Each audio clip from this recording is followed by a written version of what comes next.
Yesterday we finished the R course, crash course. So that will be all about R. But so now from today we assume that you already know R. So this is the bad news of today. Now we are going to start working, applying the functions and packages for the purpose of the data preparation. Yes. So now we want to put some of the functions that we saw yesterday in practice. So the idea is that we go through the different steps, understanding what we have to do. Okay, so in this case we are going to use data that is already prepared, in the sense that has been cleaned and good morning and has been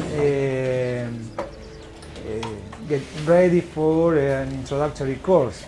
So in this data there is not issues like you might find in most of the cases. In most data in most data sets you will find issues between horizons, with the locations of the points.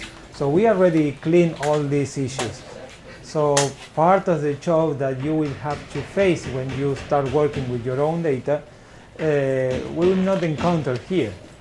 However, the steps that we follow in this case are those that you will need to pass. They are like assessment of the data, to check the consistency, to check the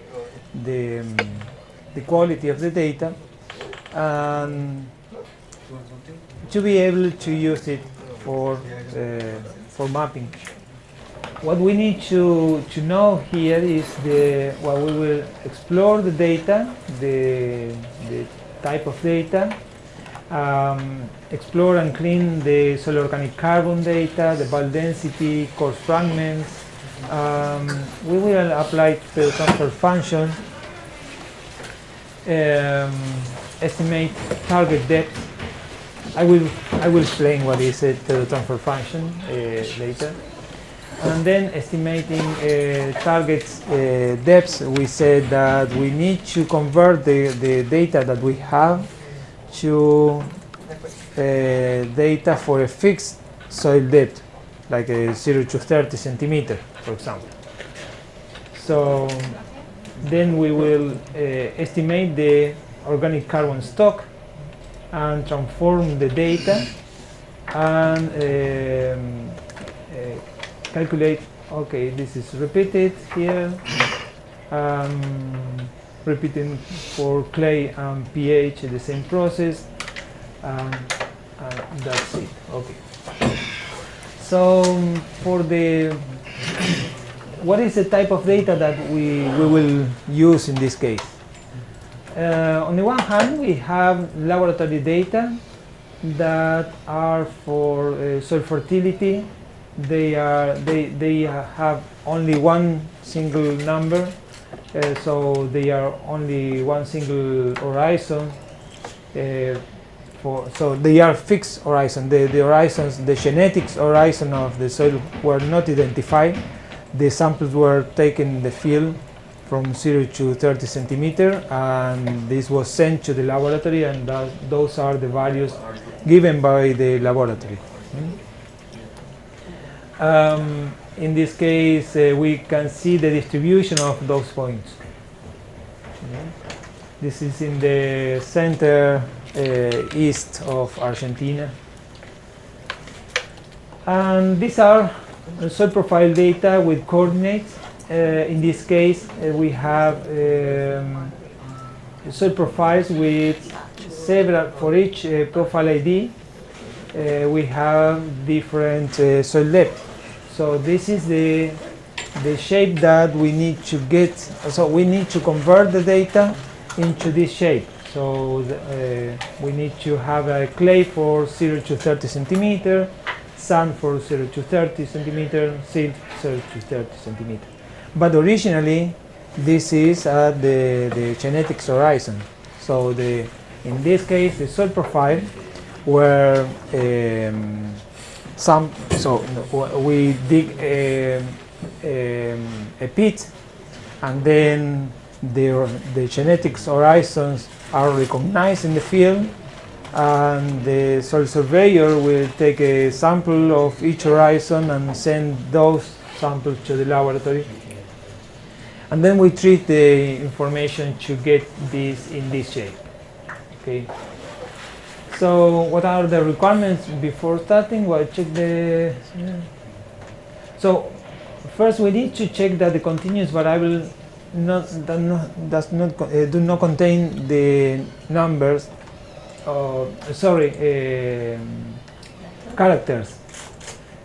So this is something that when you will start processing the data, your own data, not in this case, but your own data, you have to check that in the columns you don't mix different type of data. And also when you use Excel files, you know Excel files in the Excel files you can store graphs or you can group columns or cells. So you have to simplify all this information, remove any graph, and these are not the type of files that you can import in R. So here we have a workflow for the work that we have for today, tomorrow, and Friday.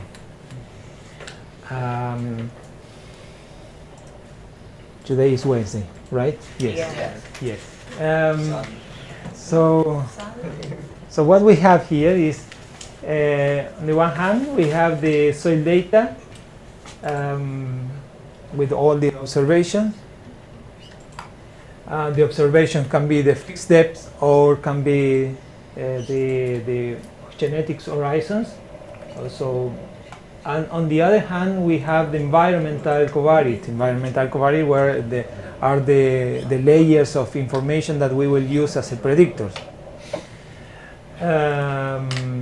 So what we are going to do is to put these two information in one thing. The first target is to put these sources of information in one single table. Okay, where we have the target soil properties that we want to map, and the columns that belong to the values of each of the layers of the environmental covariate.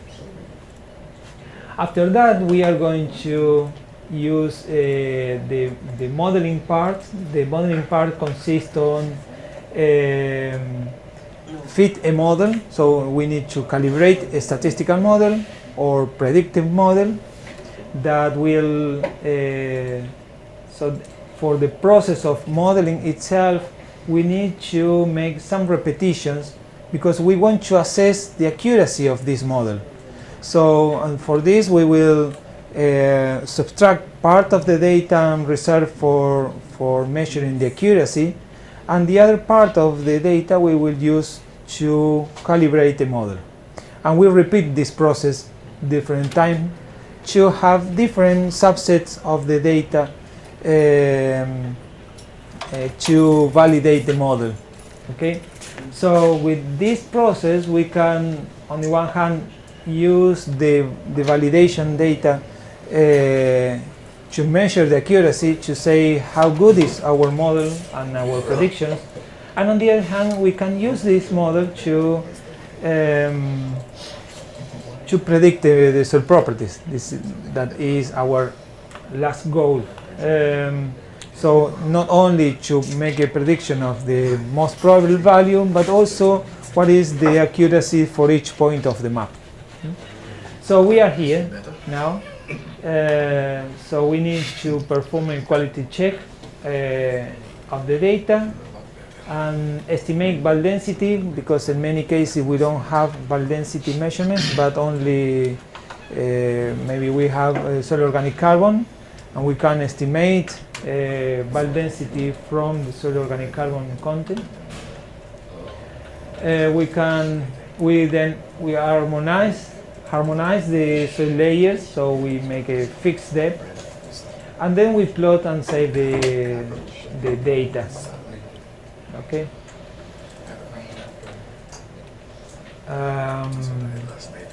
So also we need to check the distribution of the points within the study area.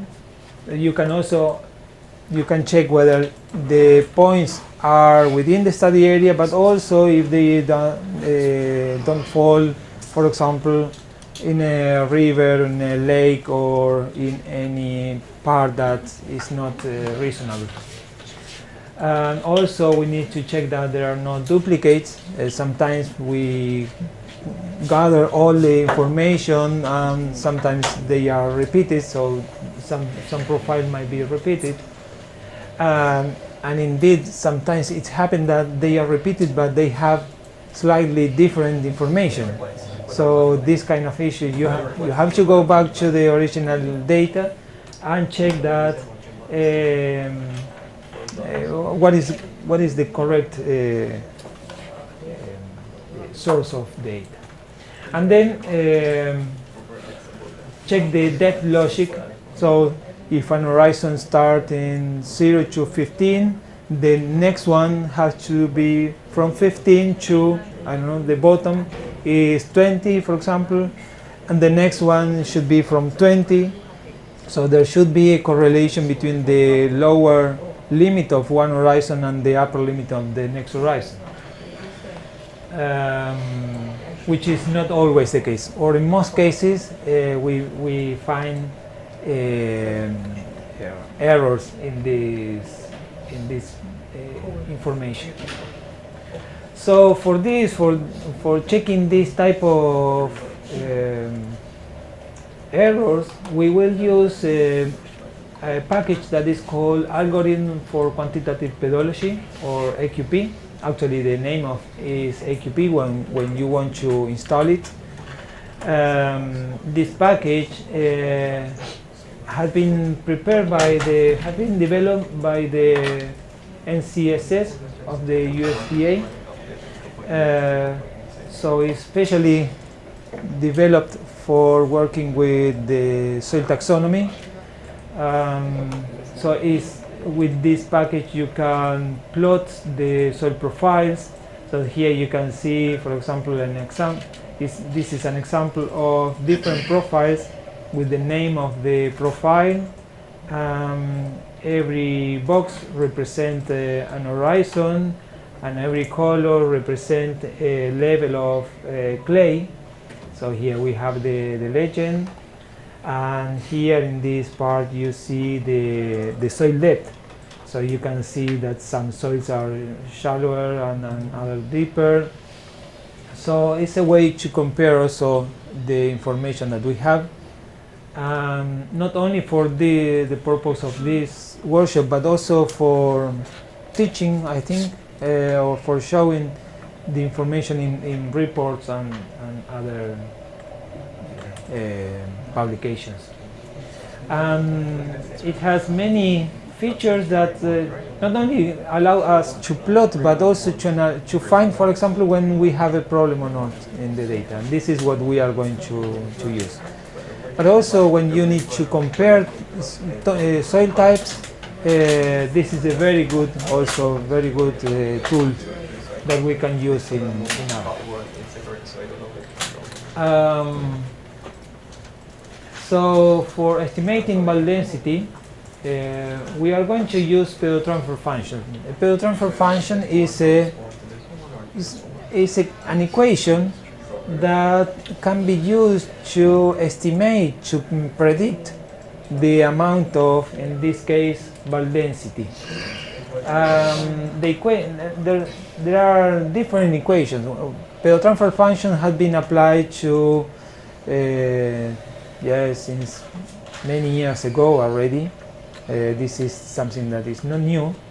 In general, they use linear models, but other type of model are also available. And basically, what you have to do is to build a Pedro transfer function. Is if you have data with bulk density and you have data for the same horizons, you have the data, for example, of texture and organic carbon and other soil properties. In general, the bulk density depends very much on organic carbon and the texture. So using the information that is in the organic carbon and texture, you can make predictions of the bulk density. So you can adjust, you can fit a linear model, for example, using this information. So then you can create an equation. This is an equation, for example. Well, they are quite small here. But for example, in this case, it says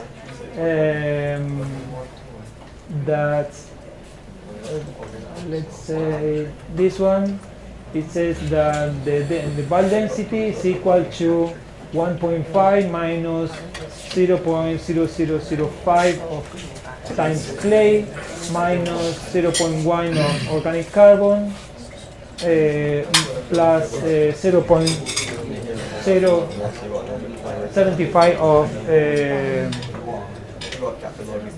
sum of bases, for example.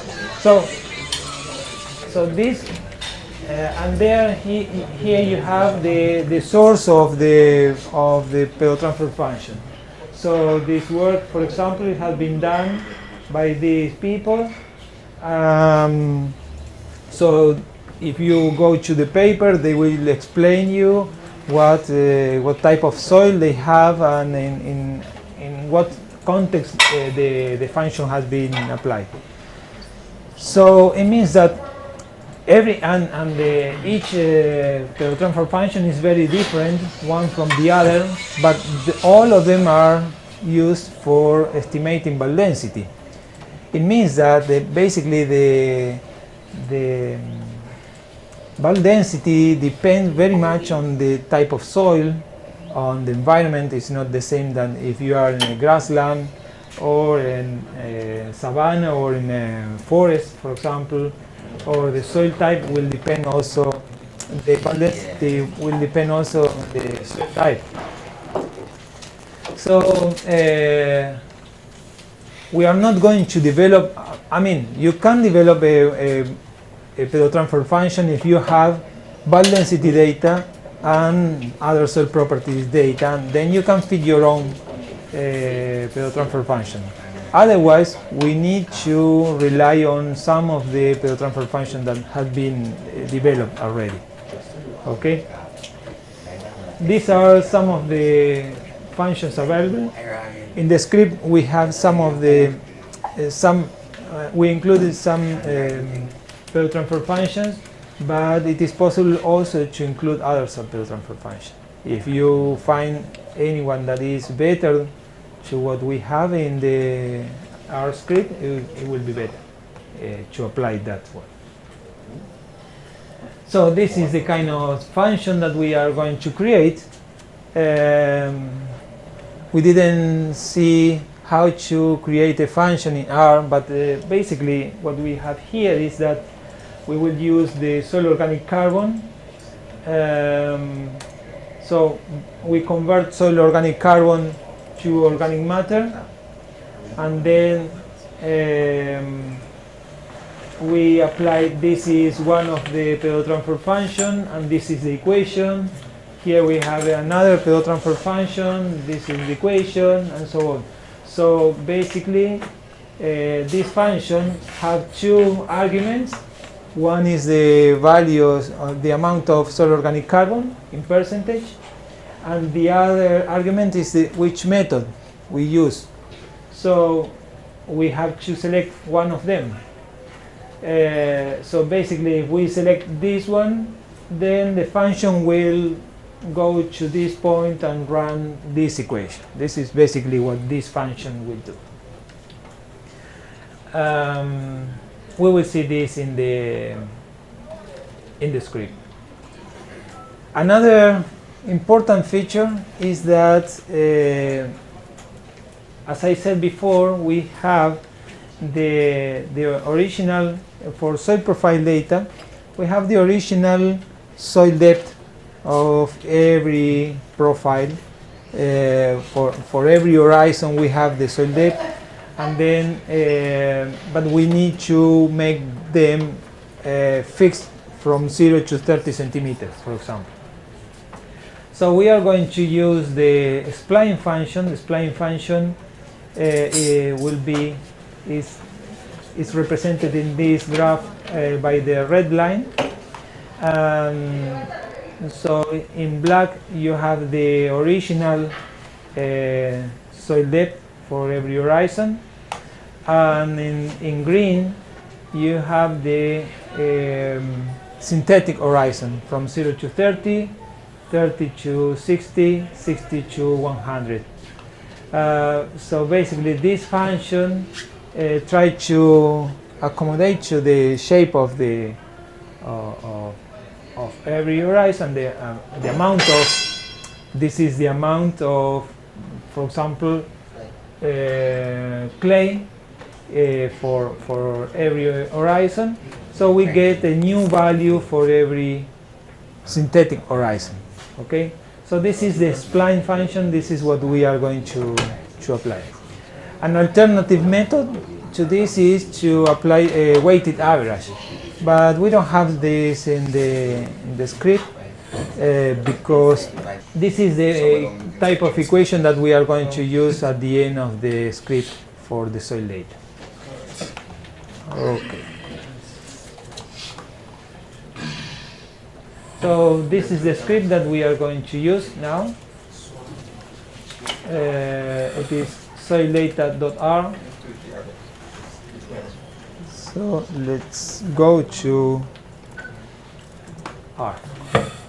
So within the training material, we go to the digital soil mapping folder. Then we go to scripts, and next we go to soildata.r. Okay.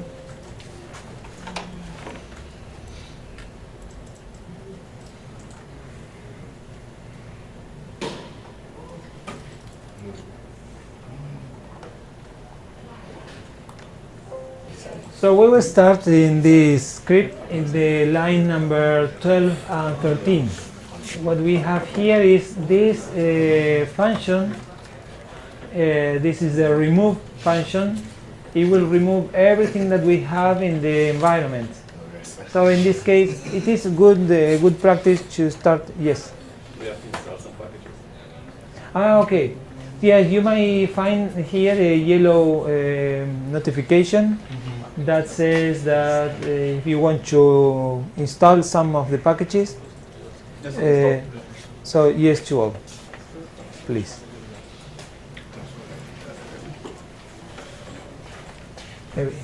You see this here.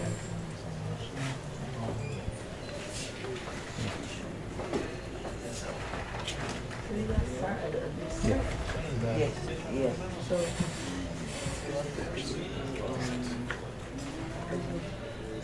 Got any scripts up on the side? script? Yeah. Yes. Của bạn thì của tôi thì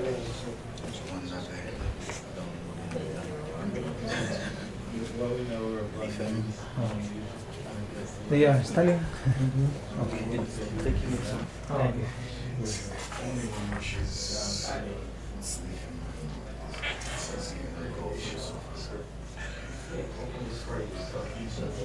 Yes. The problem is that we use the internet altogether. I think the CRAN repository is get down. You know? All from the same site. Yes. Okay. Okay. So we just wait a little bit until the packages are installed, and we continue. So one of the things that you can, I think that you can still do, or maybe, yeah, if it takes time, another option is to download the package. So every package has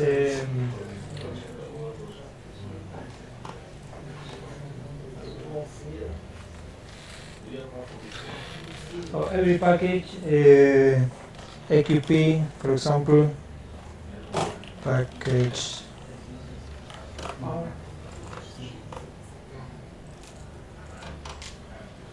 Every package has its own web, so you can download the package source file. So you can click here and you can save this file and install it manually, not manually, but basically using without using internet.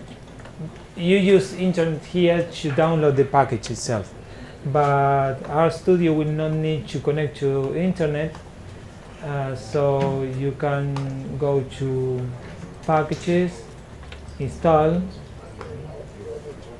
and use the zip option instead from the repository. So you use this, you browse the file of the package, and then you can, this is another alternative to install the package. But otherwise we wait a little bit more. I don't have the columns or something like that. You mean the what column? The maximum for the RStudio, I don't have like a maximum column length. Yeah, it goes beyond the, yes. For example, colleagues, if you want that RStudio doesn't enable the text to go beyond the area of the script, you can open the options.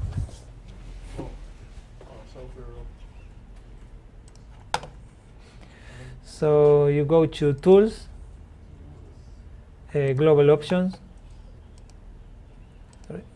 Code,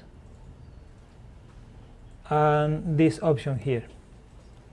So this will enable the text go to the next line when reach the top of the white of the script. Basically, so it is, for example,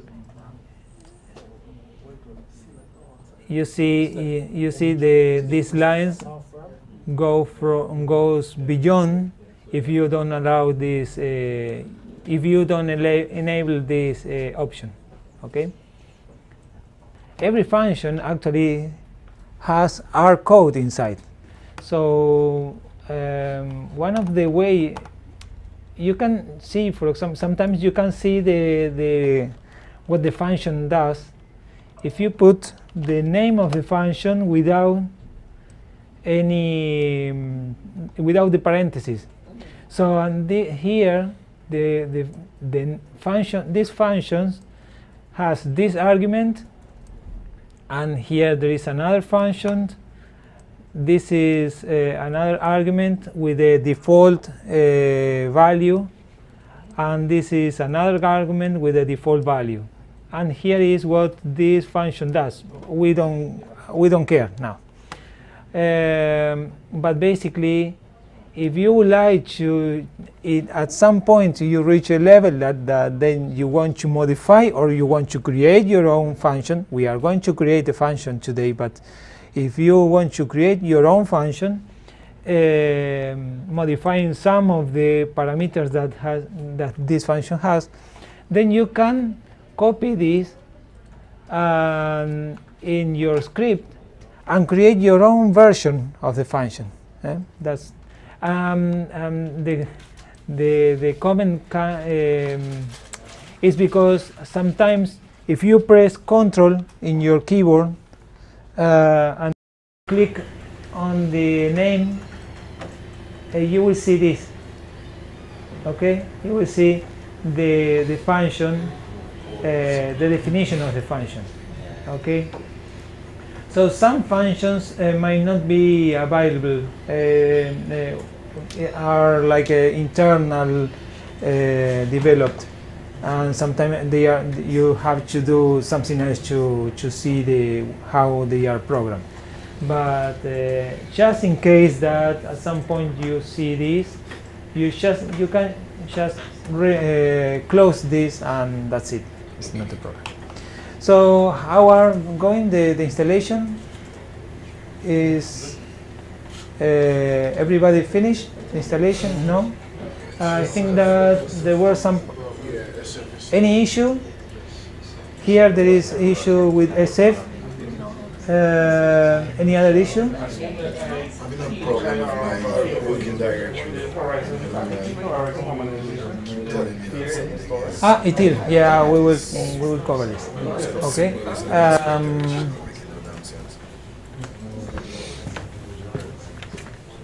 So what are the problem? working directory. It's telling me that. Okay, working directory. Symbol is Okay, but we didn't. Yeah, let me just cover this point.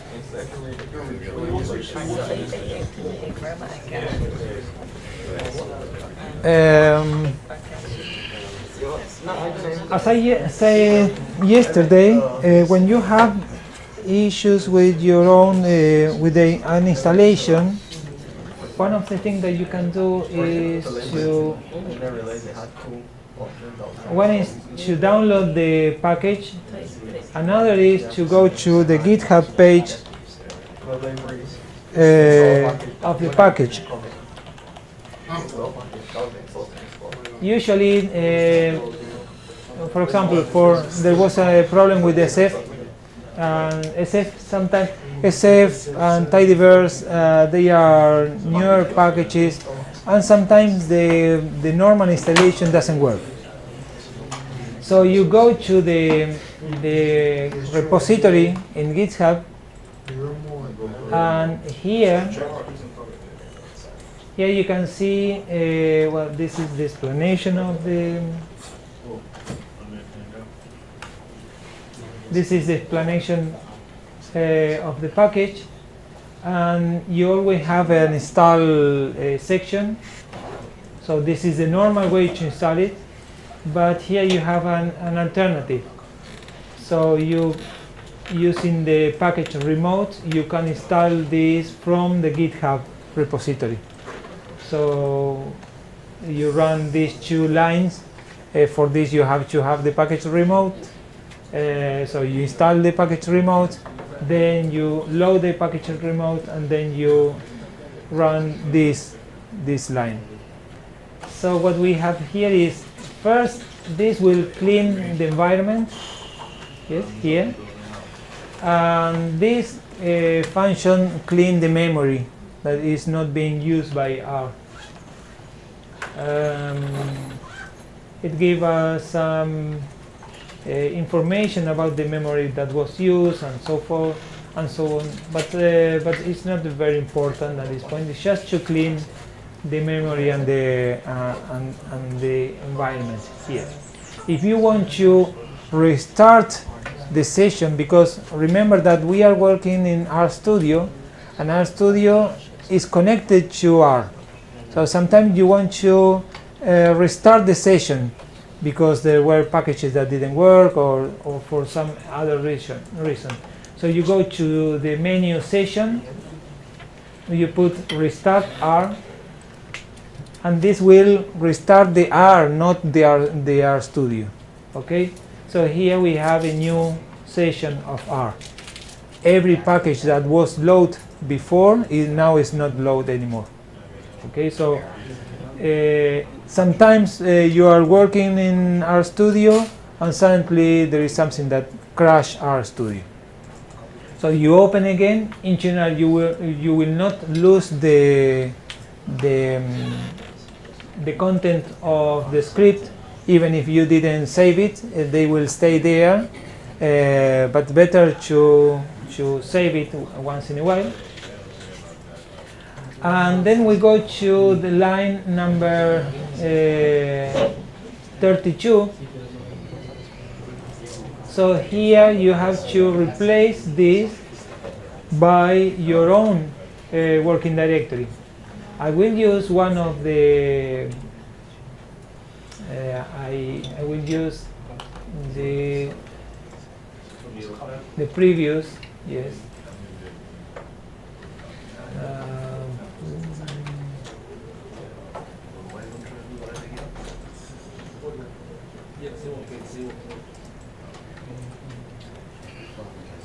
Okay, so I don't have that.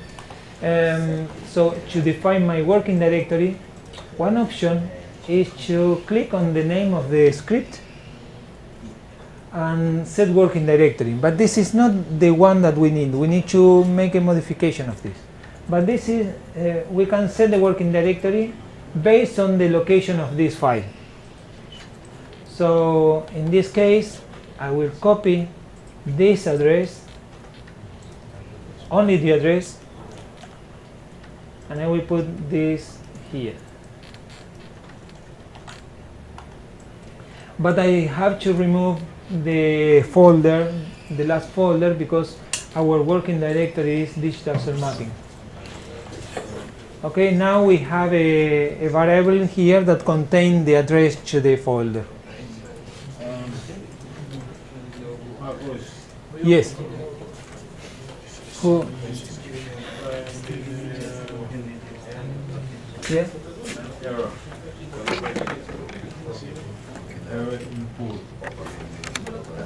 Ah, but this was from yesterday. Okay. Yes, yes. So let's. Did you set the working directory? So is this your work? No, it's not your working directory. So here you have to define the working directory. So you can you click on the name of the script. The name of the script. Yeah, you click with the right button.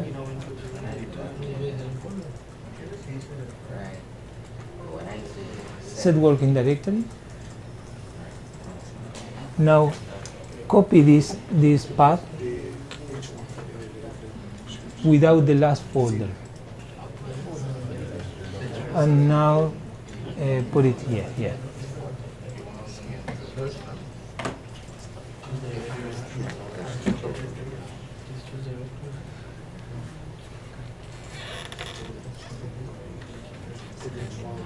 Yeah. Now put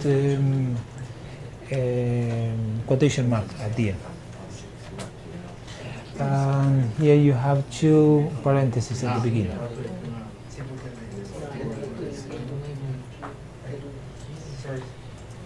And now you can run this slide.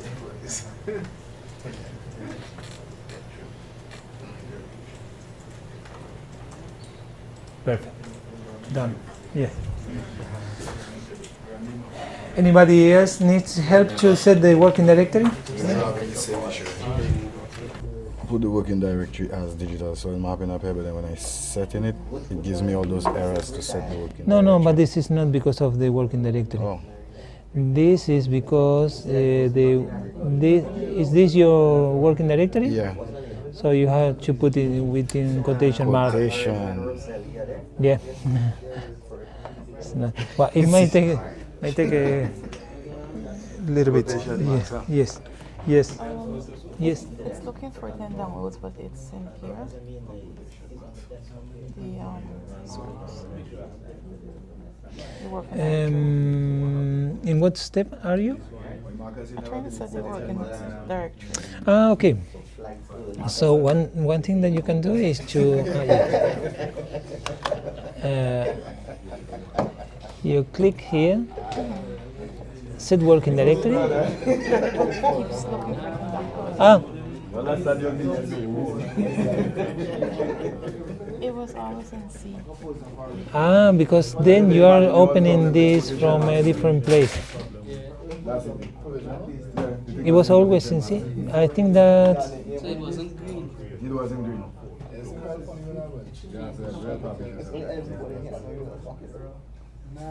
It's not in download, you mean? But you are working in a script that is in download. Yeah. So you want to work with the other script, right? Okay, so let's close this. I will not. Did you make any change in this? That is okay. You don't save it. Then we open. What is the? Please navigate to the folder where it should be. For the scripts, no? Yes. You need to install SF. I think you have the same problem than him. Let me just first we'll remove the environment. Now we will remove this.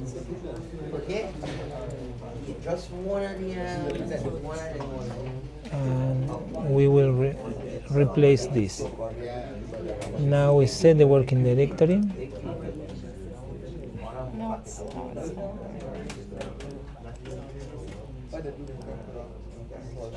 And we'll replace it by this. But it's not in this folder, but we want to set this as the working directory. Okay, so let's install first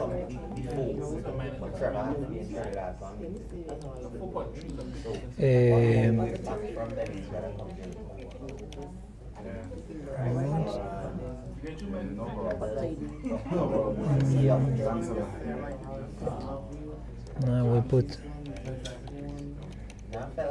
remote is a package that can access GitHub and download the development that is in the GitHub and install this.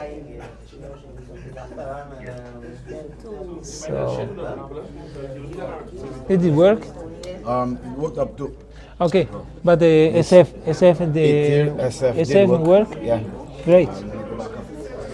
And now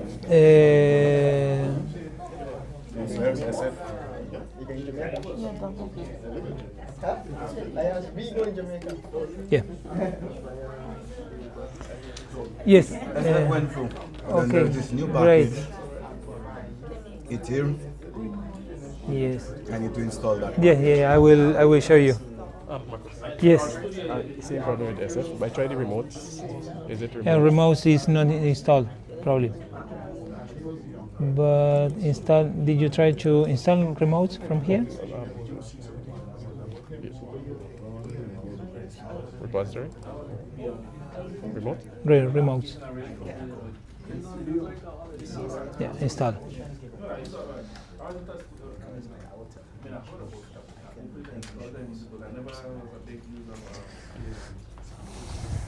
Everything okay here? Yeah, they Perfect. install it. Okay. Right, I couldn't get that one and it's installed now. Okay. So, this Ah, one no. was giving me trouble. When we just ITIR is a different thing. I'm coming. So, did it work? Okay, yes. Yes. I was trying to continue from yesterday. Yes. When I went to my Yes. Our student at launching. No, but this is not our studio. Yeah, we just have it in a place where like So please, for those that have been installed all the packages but had problem with ITIR, one of the issues were the SF package. So for SF, first install packages, and then we will put reticulate.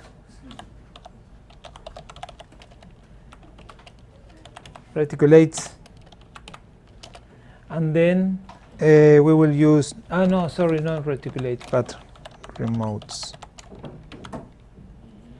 And then we use remotes,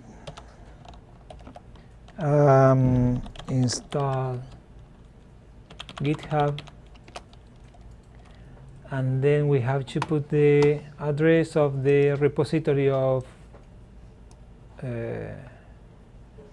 SF.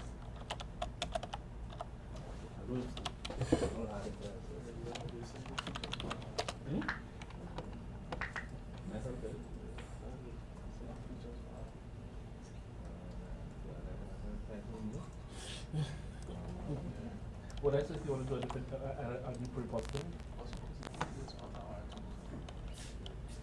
No, what you do is add a new repository.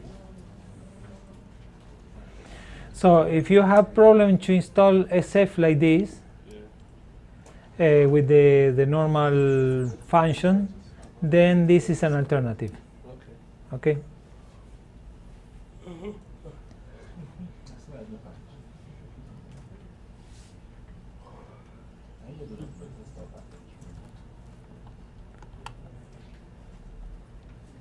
That's we can come in here. This is a hot libraries coming through. Okay, let's start installing these packages. And then when this finish, installing, so now installing, when it's finished installing these packages, then we set the working directory. Okay?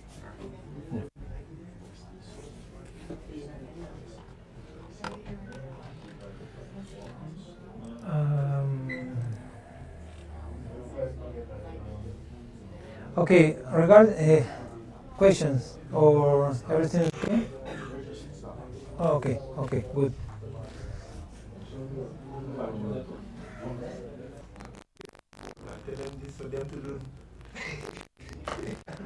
You know, you have everything to create the first R community, the Caribbean R community. And you can get funding for this from the R community, the global R community.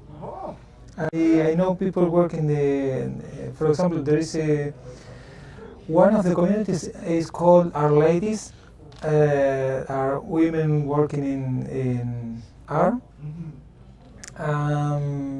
And they provide some funding for example, organizing meetings, these kind of things.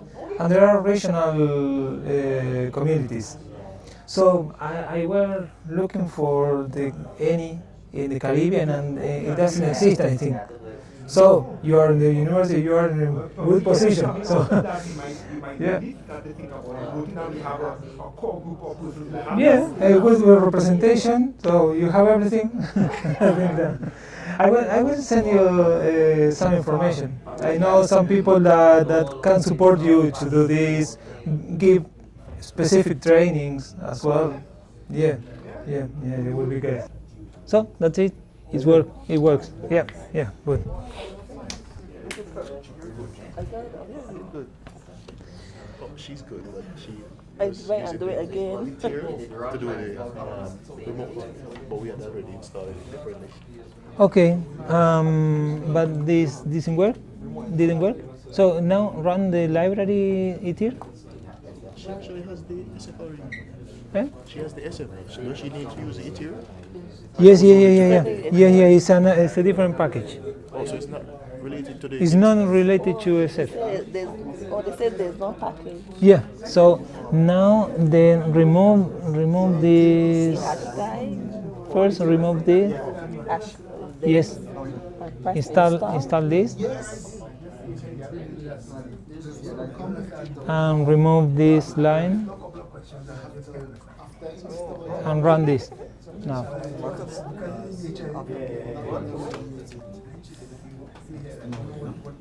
Successfully. Error.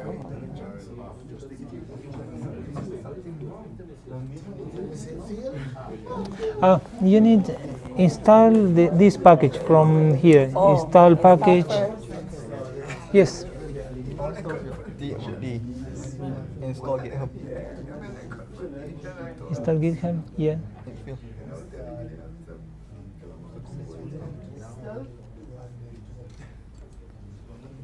Because it's already installed.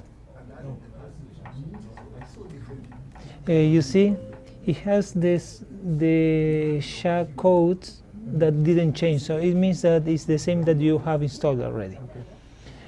So you can comment on these 2 lines. SF headers is the same as SF. And some of SF headers were not coming on. No, and so you didn't install it. No, it's not the same. Sample pictures and art. No. And again, So SF. no. But you mean you are you looking for the? So you mean here is to search? Yeah, for searching the package. It's not there. So I mean that maybe installing. I try using a different, using the instructions here Okay. for Mac. Okay. But in the SF package, okay, yeah, this is the So I did get GDAL, yeah. I didn't get Proj.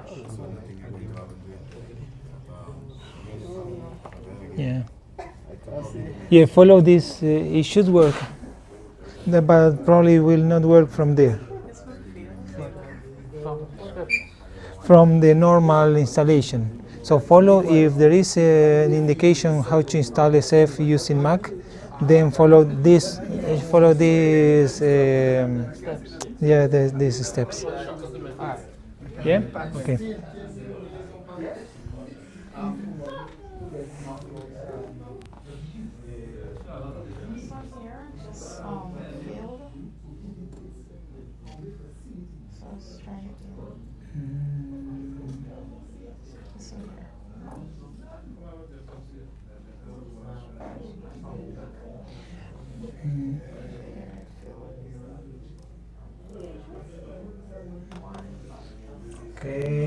Okay. No, okay. I will put it here. Yeah, this interior thing is not working now. I will check now. Just.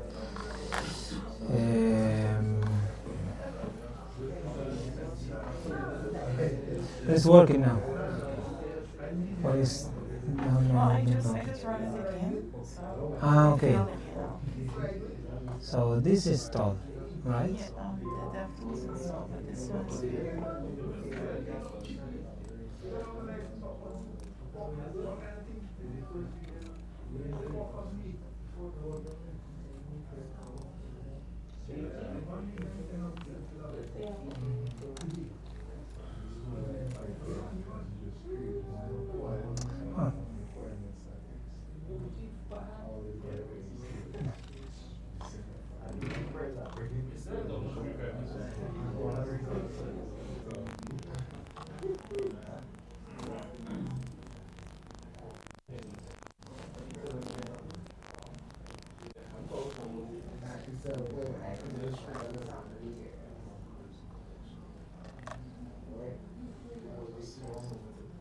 In here you have a folder that is called R with the package Ether inside.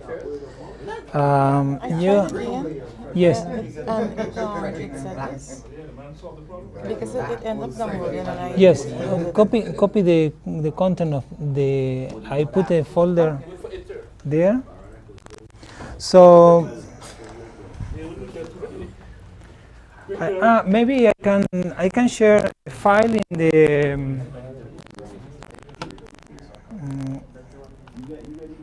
What is the best way in Google Drive? Can I share a Google Drive? Okay, so.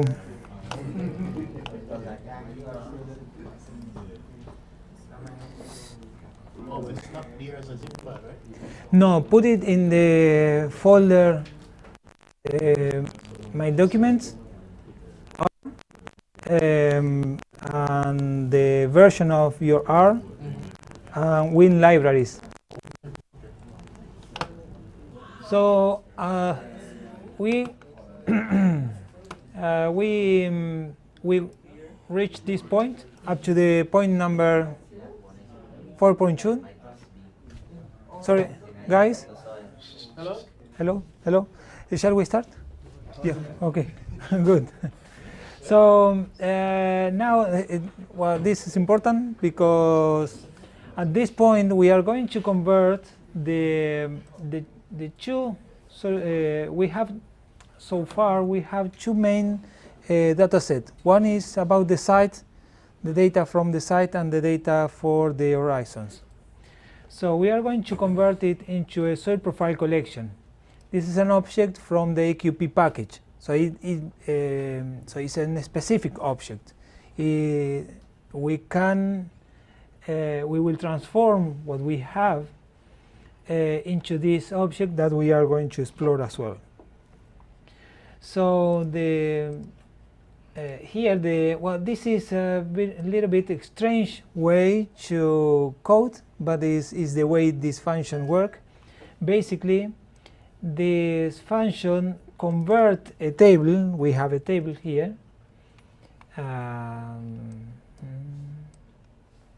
So we have this table about with the horizon information, and we will say that a profile is defined by the profile ID. It is in the function of the top and the bottom horizon. So this is what defines every horizon and every profile. So this is the function. This function works in this way, where you have to assign which are the corresponding columns for the profile ID, the upper limit, and the lower limit of the horizons.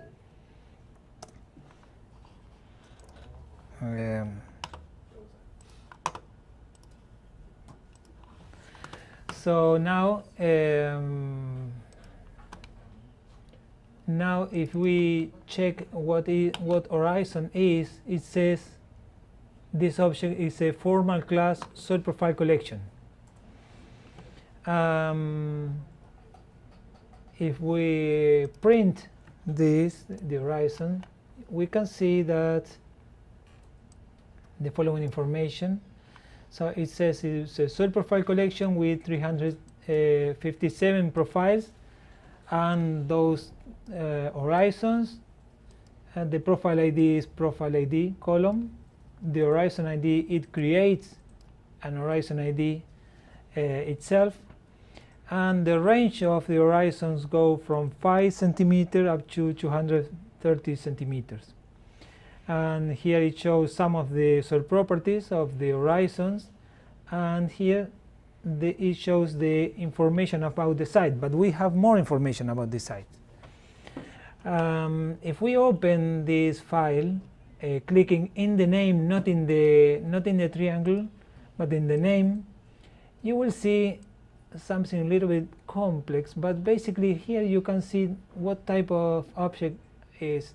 So this is a character, this is another character. So this object is like a list, basically, and the list contains this object inside. One of the object is this one, that actually is a data frame. We can see the data frame. Sorry.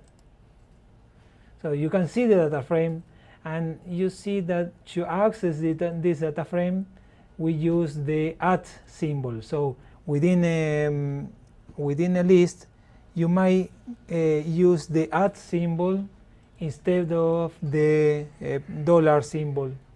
But this is information about the structure of this object. It's not very important, but just to show you that basically this new object is a compendium of information and parameters that will help us to analyze the data of the profile. So it will understand what is a profile and what is an horizon, which horizon belongs to which profile. So in the next step, we assign the information of the site to the site part, and then here we just copy the horizon object to a new object that is called profiles. So now in this new object, we have the table that is related to the horizon in this part, and the table that is related to the site in this part. So it's like a database basically, because it has the two tables, and they are relational tables because they link through this column. Okay, so the objects 154 are linked to this object here. Okay, so and AQP will understand this and will apply functions considering this specification. So this part is only to convert our two tables into a soil profile collection. And here we have a very nice feature. We need to have a nice space for the plot, and we can plot the profiles. In this case is pH, yes.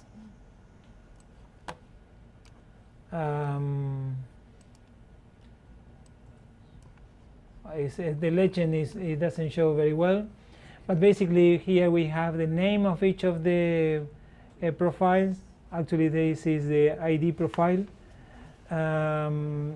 Here we don't show any value for the horizon, but if you have the name of the horizon, it can print the name of the horizon.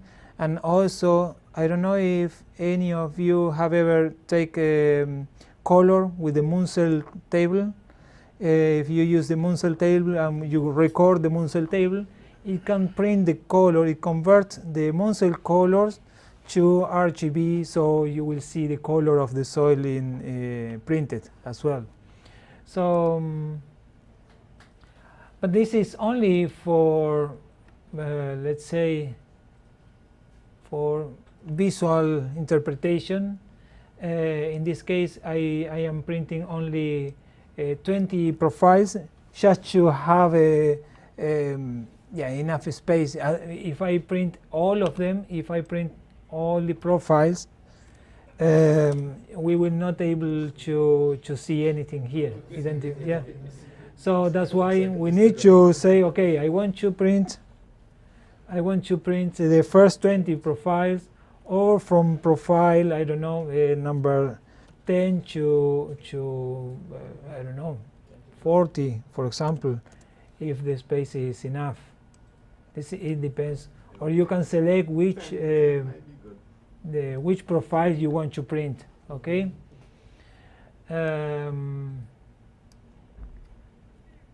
So AQP has very nice features, but because it doesn't have so many users, then the development is a little bit slow.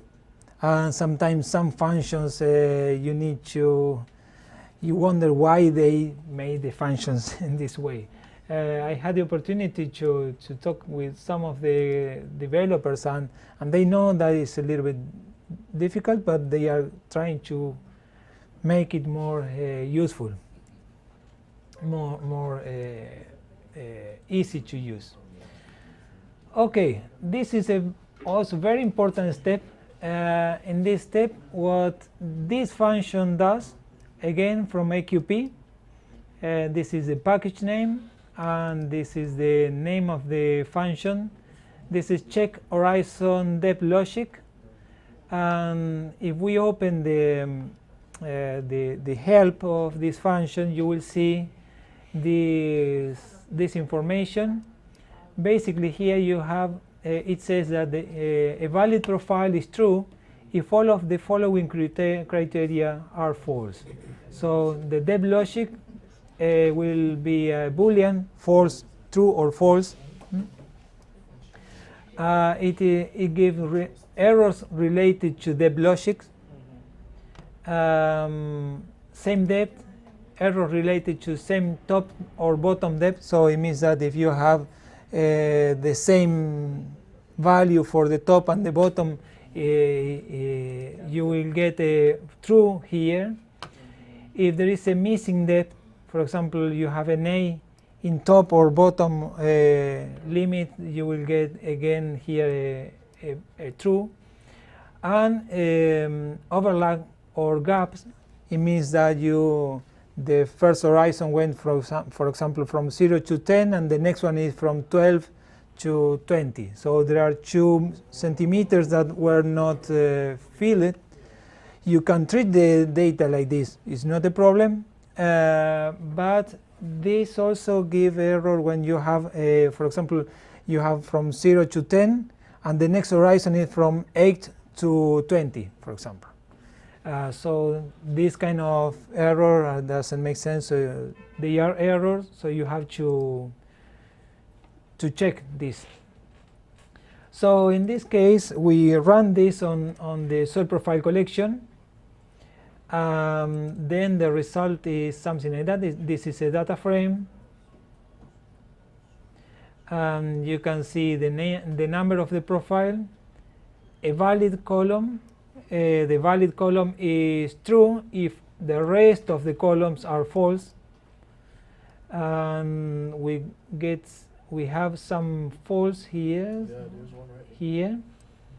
So it means that you can see that it is true, the gap or overlap. So we will see what is one way. We need to check what is this data about. So we copy the number of profile,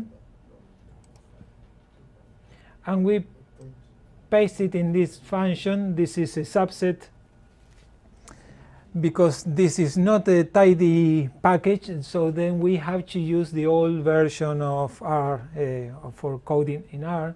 So this is a subset. The subset will work on the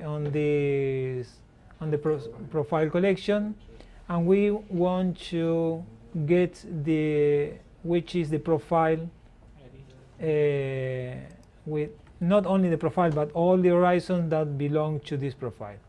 So we run this line, and then we can see that this is 0 to 16, 16, 25, and here we have 1 centimeter of gap, because this should be or 25 or this should be 26. Okay, so that's why we have an error in this case. Can we solve it now? Yes, you could assign the real value to the soil depth, okay, and replace this value. Same happened here. In this other, we have 0 to 18, 18, 33, 38, 47. So again, there is a gap. This is product most of the time, because there might be typos during the digitalization, the digitalization of the data. The data entry person is not perfect, and we have to know that in this case we are checking the information about the horizon, but this also may happen with the rest of the information. Okay. And the same here, I think that is also a gap. No, in this case it's a different problem. So this is 13, 0 to 5. In this case, maybe they are 2 different horizons. Actually, maybe they are 2 different profiles. But because they have the same ID, they are treated together. Because the rest of the information is completely different between one and the other. Most probably the solution is to remove this line and just keep this one.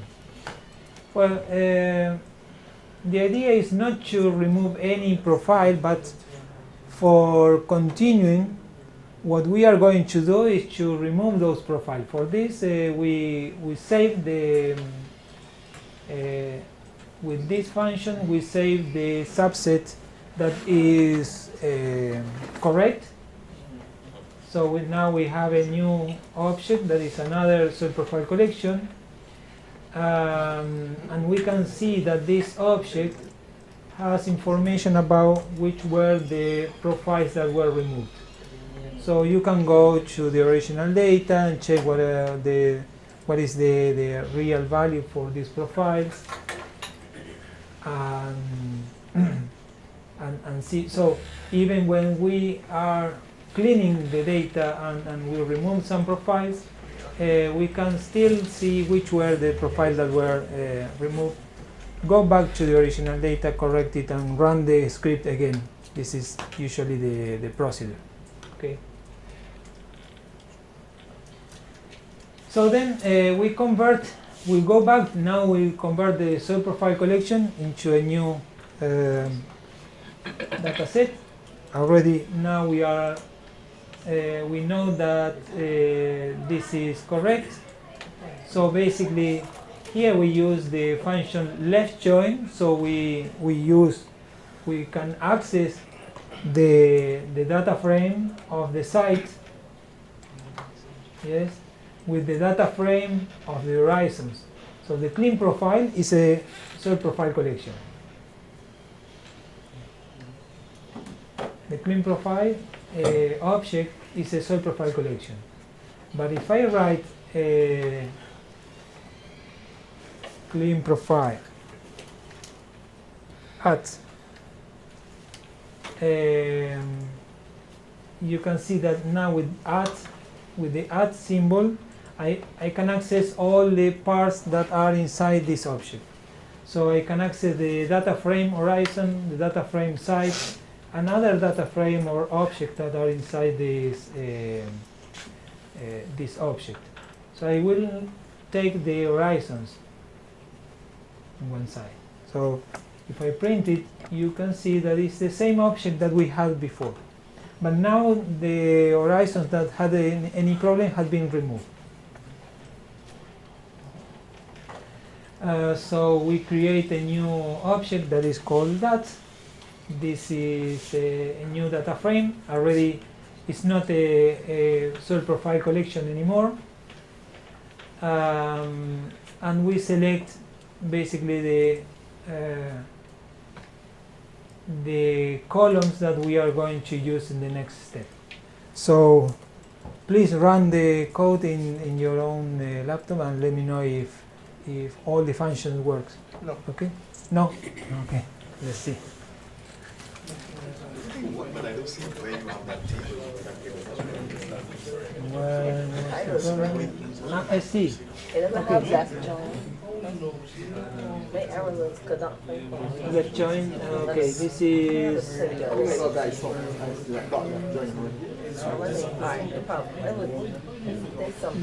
Let me see. This is.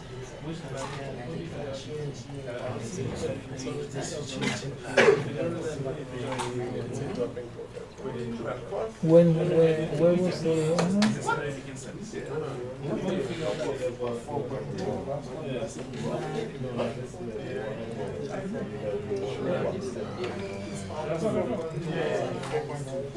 no, but this is SF is.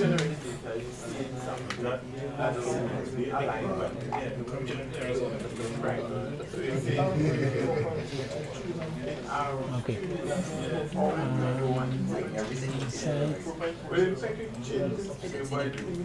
Because site is not well defined. Maybe you on this, yeah. Problem is that basically you don't have any of the. You see here in the environment you don't have any of the objects. And you cannot load the data because it says data doesn't exist. Okay, let's see. First, the working directory. No, it's not in data, but this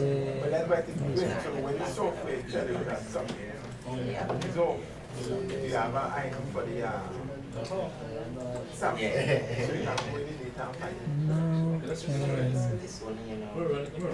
we should be able to load the data. Okay, now it's okay. I had it earlier. You had it. Working earlier.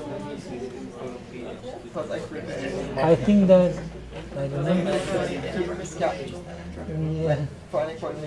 Yeah. Yeah. Maybe yes. Maybe you clear everything, and then you lost all the options of the environment. So now it should work. Run the rest and it should work. Oh, sorry. It's okay. It was turned corner. Okay. So does it work here? Left join. It's I'm coming. not function. Less function. But here you also have a different function, a different error. Site is okay. And here you also have it.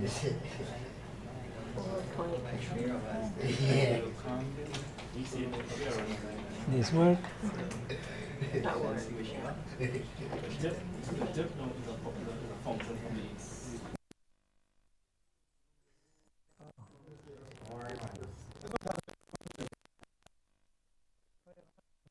This line, it doesn't here. It goes to but because this it doesn't do anything. Okay. So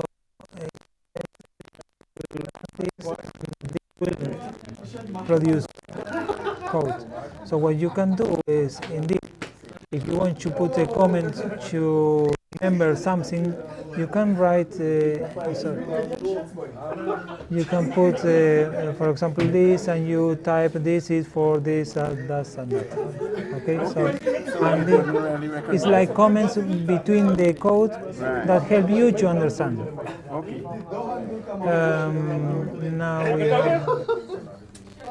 No, the door is being It's broken. Oh, okay. No, here. No? Oh, that? Yeah, I think so. Well, but it's well.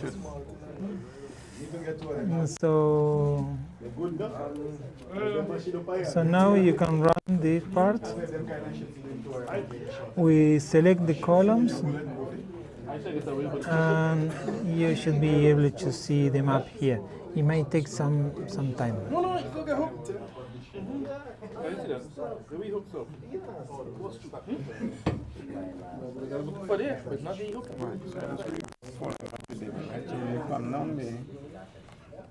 Control enter. Yes. This one, horizon with the different columns. Yes. Right?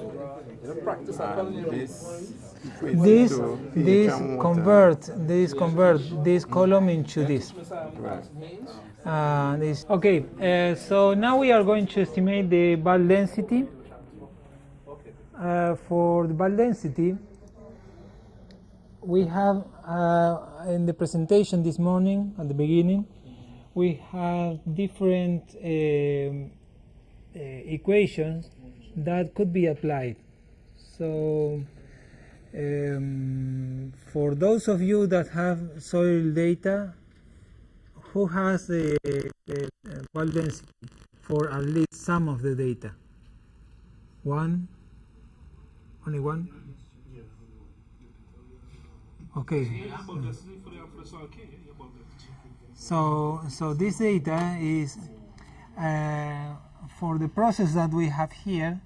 You need at least some samples with real data to compare with the result of the pedotransfer function, which is what we need to know if the which is the best equation that we can use. So in this part we will create an equation. So when we execute this, it will go from here to here. This is because we have the bracket, the curly bracket. The curly brackets are used in the function when we want to create a function, or for example in a loop. A loop is a code that will run several times, will repeat an action several times. So in this case we use these curly brackets, and usually you will see that this space between the margin and the text In Python, I know that this is like compulsory. You have to put this space. But in R, no. I could run this like that, and it will run anyway.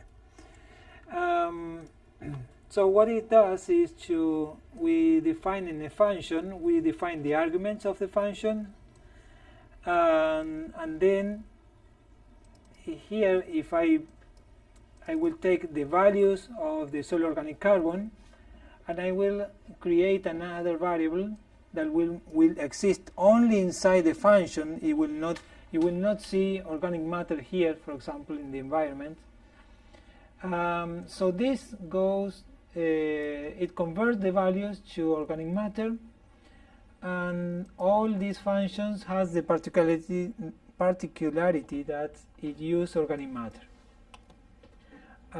So the first step is we just run in this line, and you will see that everything will be covered. So in the environment, you can see the functions estimate bulk density. So I can open this, and I can see the code of the function here. Okay, it's a different element what have seen so far. So, but so far we didn't apply anything. So what we want to do is to use the data that we have. The data that we have, part of the data has some values of bulk density, very few. And also we need the soil organic carbon. What is why we want to apply the function to estimate? Why is important bulk density? Because if we want to estimate the organic carbon stock, so the amount of organic carbon in the soil, we need to know the density of the soil. So we will be able to estimate the amount, the stock of organic carbon in the soil for those profiles or for those horizons that have the amount of organic carbon and the amount and the bulk density. So if we only have the percentage of the organic carbon, we cannot estimate how much of organic carbon we have. So here we will create a vector of bulk density values to test the best fitting pedotransfer function. So this is just a selection. I will remove, this function will remove all the rows that have any NA. So here what we have is this new table with the column soil organic carbon and the column bulk density test. For most of the rows, bulk density test is empty. So in this case, I will remove all the rows that have NA values. In this case, only 9 samples have bulk density information. Okay. So next we are going to apply a function, the function for the function that we created before, this one. We are going to estimate, for example, I can put the name of the argument, soil organic carbon, that is this one, and the method is any of this. So I cannot put any other method that is not considered in this part, because I will get an error. Okay. Basically, what the function does is to compare if what we include in this is equal to this. We have the function if the method, so is what we included here. The method is equal to this, then it will run this part. If the method is equal to this, it will run this part. So this is the logic behind this function. So now we will run the function for all, for every of the methods.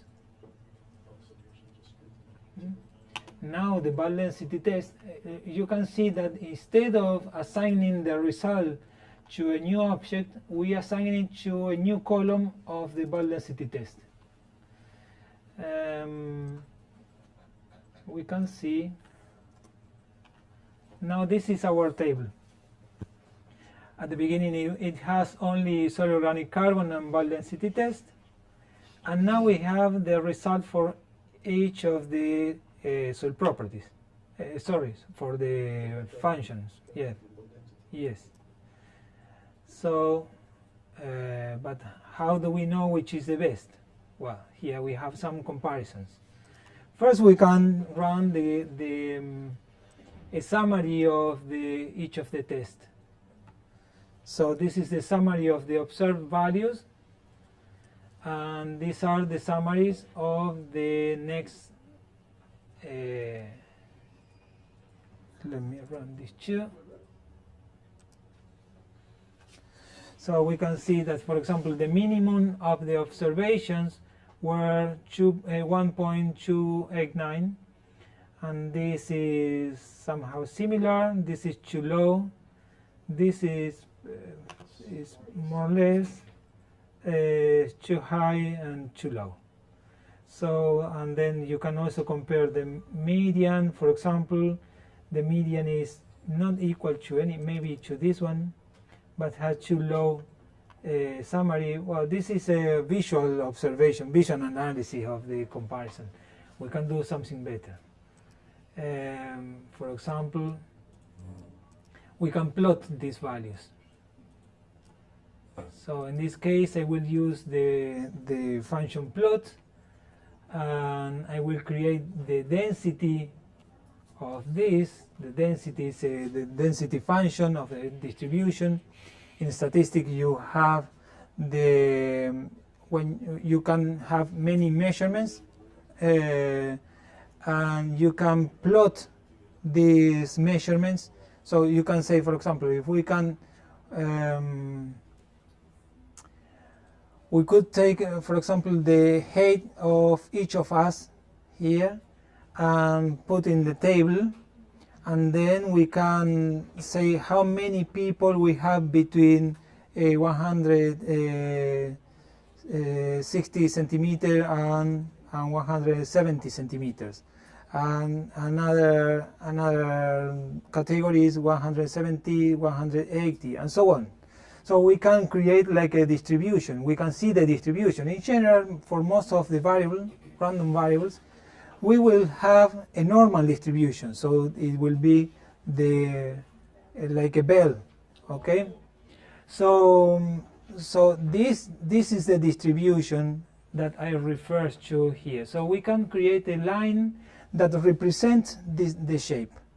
But in general, to represent this shape, we need a very large amount of, this amount of, if we are 20 people here, so 20 values will be not enough to create a good shape, but you can always create this shape anyway. So basically what I'm going to do here is to create a new plot, but I get an error because it says figure margin too small, too large, and here we have too small size.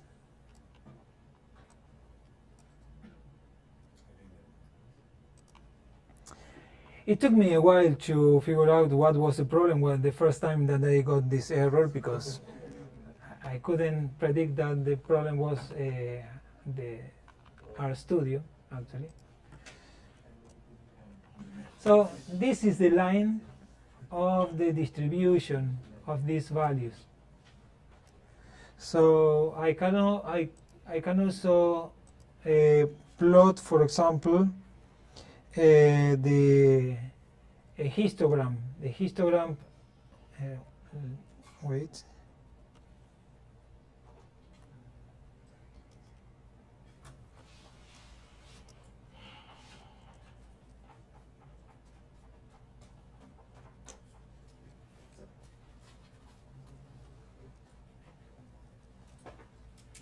So this will be the histogram. So you can see that with 9 points is not very much to make a good estimation of the density function. So the density function, if we continue taking samples, then we can get a good shape that is representative of the data. Okay. So, but as an example, we will use this case. So now I will also print the shape of the predictions. So the black one is the shape of the observed values, and the let's see this here.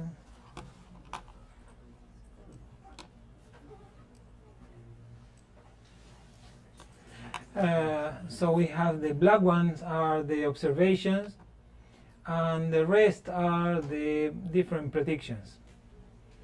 So from this you can, maybe the nearest is the red one, seems to be true. Well, still have some differences, but if you have a situation like this, the best solution will be to search for any other paper that have used any pedotransfer function in the type of soil. If you are in a tropical area for a tropical soil, for example, then it's better to look for a pedotransfer function for tropical soils. Okay. In the case that you have this, you can come here and add the function, add a new function, for example, to this function. So you can, you can add a new line like this, and you include a new method and the equation that refer to the pedotransfer function.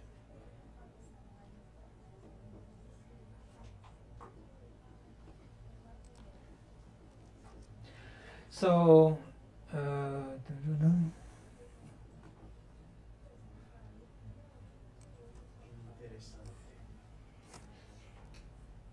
so these are the values. Wait a minute, I forgot something here.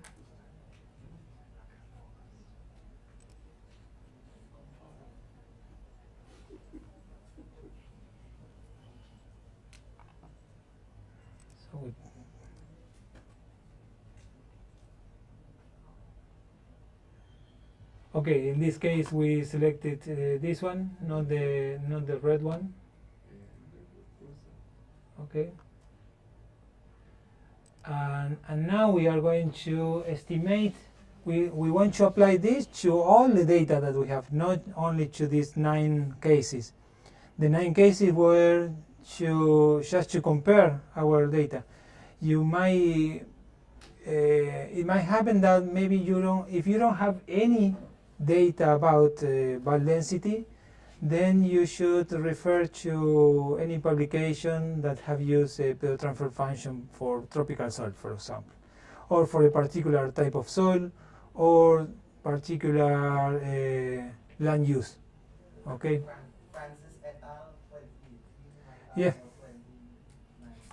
Is there anybody here that? Yeah. You?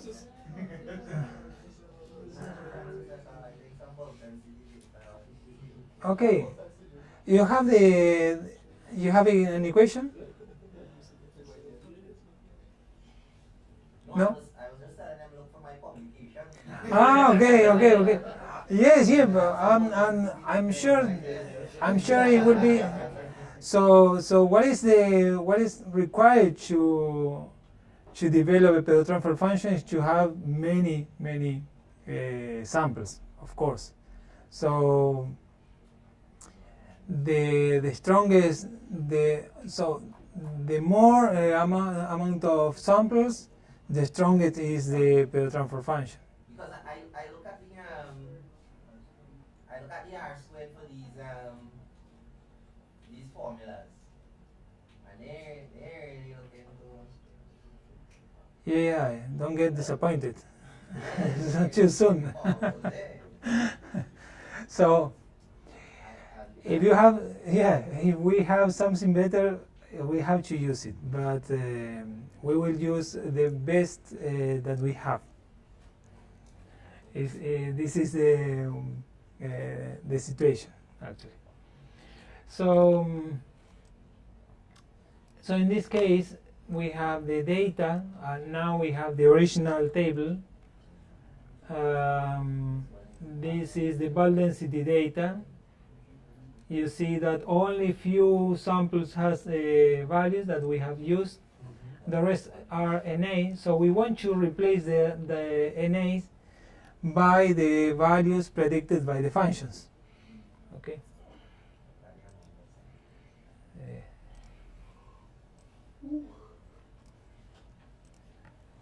Don't fall asleep, please. So basically, in this complicated script, what we have is the bulk density, all bulk density, but here I said I want all bulk density that is NA.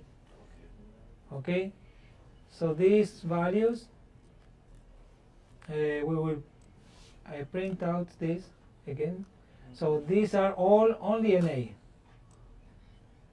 And on the other side of the assigning symbol, we have the application of the transfer function on the data that is bulk density. Sorry, is the solid organic carbon here, but only for those that are NA in bulk density.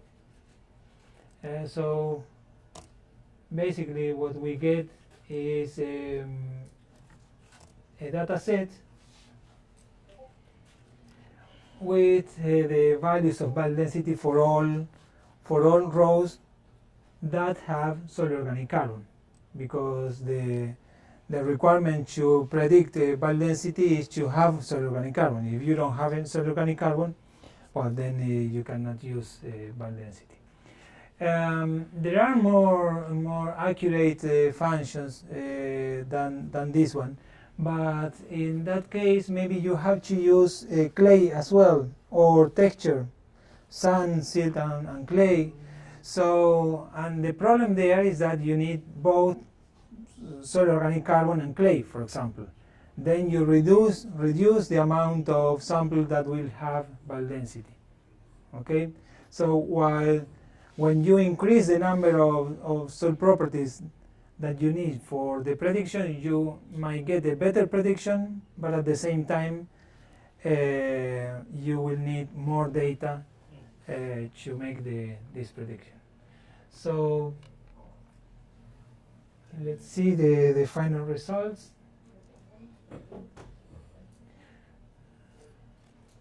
So this was the original data, the 9 points, and the original plus estimation got that shape. So basically we can make a histogram of the new bulk density. You see now that these are the new distribution of points of value for bulk density. Probably they are too high here. Okay, but this is the situation. Run the code until this line and let me know if there is any problem.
Yeah, here we shouldn't have any problem because we don't have to install anything else. Yeah.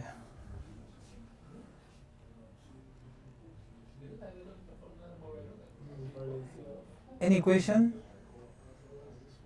No? No question.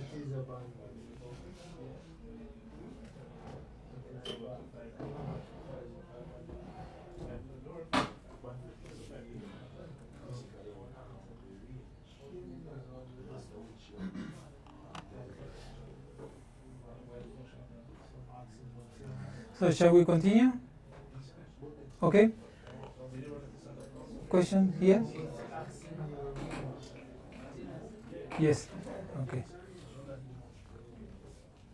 I tried to run this from Only this part. this.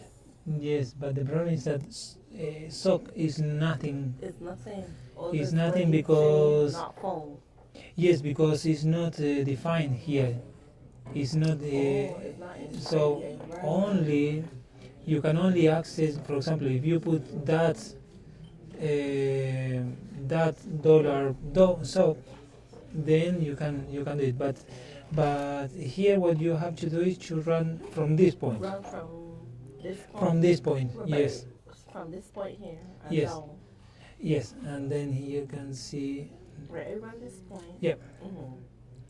and then it runs all together because this is part of Oh, this oh, of all this all of function. this function. Okay, got you. Mhm. Okay. So, okay. Yeah. So Okay. just this to do. It was just this. Yeah, it was done already. When you run here, it goes to this part. To this part. Yes, Okay. because it takes from this curly bracket up to this one. And not in there. Yes, this is because you have to make it bigger. But indeed, if you want to run this again, you can do it.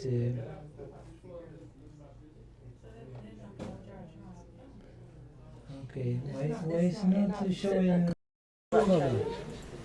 Maybe because it's. I don't know if you have a different. Why you have a different code? I distributed the same code for everybody. Everybody, yeah. Here, remember that because you have here, it was pH like this, I think. Yeah. So maybe run this again.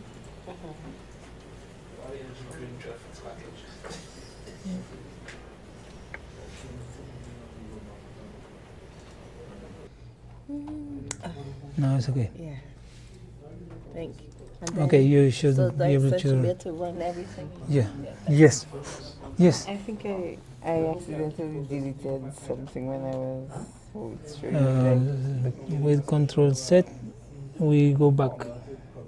Control what? Control Z is like undo, Oh, and Control Shift Oh, Z that, is oh. redo. okay. Alright. So check if Control Z. Yes, now it is okay. Alright, Yeah. thank you. Yes. On the plot density. Boop.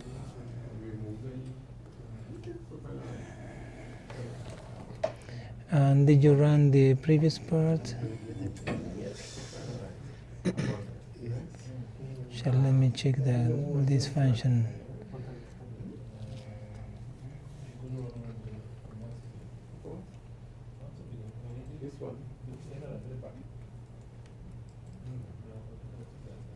Highlight the whole thing. Highlight the whole thing. Yeah, okay. I think that maybe you missed some of the lines, and that's all. Because now they appear. You can continue this. Okay. We're on to the next slide. Which before? You get a graph? Really? Which 5.1 you did now? 5.1. 5.1, right. So now you have to run 5.2. You won't get a graph until you reach 5.1. So what is the problem? The error? And that the test was not produced. Let me check. Do you have this? So the function wasn't produced? I think that the function was not produced before. Oh, okay. Yeah, now it goes. Maybe you missed one of the line, and then that's why it didn't work. So now this is the summaries, and now the plot. You can continue line by line. Okay. You get a best help again. I struggle with that. You get to know? What graph? So now we want to, okay. Now we want to explore if there are outliers. Outliers, you know, they are. Outliers. In this case, we want to see, for example, the amount of organic carbon. In this case, we have 19. For this region, this can be is not very common. This amount of organic carbon. So 2.3 up to 4 can be is possible. We can see the distribution of the points as well, or we can see a histogram.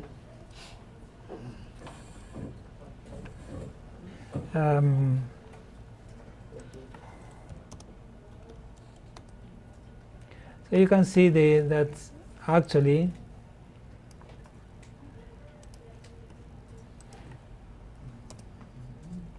we have only 1 point. Wait a minute.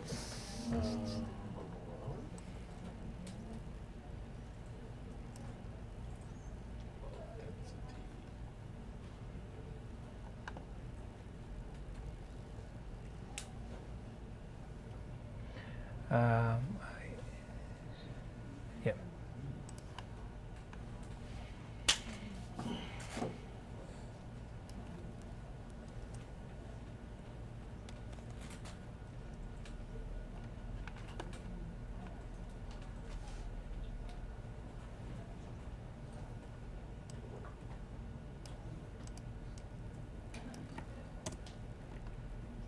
Okay. I don't know why this histogram. Oh, okay.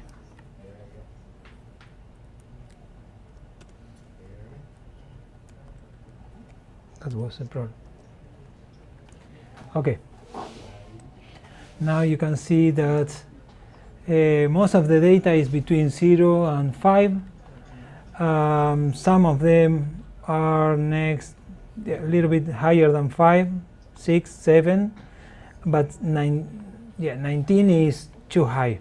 It's very uncommon. So is 19 not real value?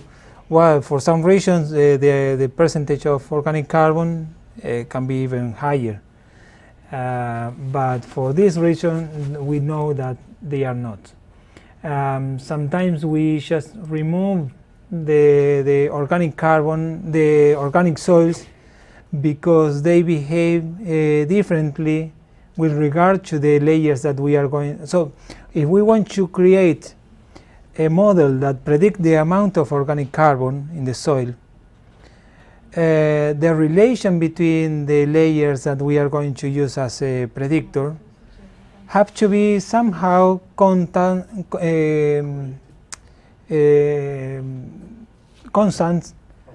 because along the space, But in general, when you have organic soils, maybe the relation will be not the same. Maybe they are between in a valley with very high rainfalls, and the environmental condition will be different in this place with regard to the rest of the areas. In general, organic soils are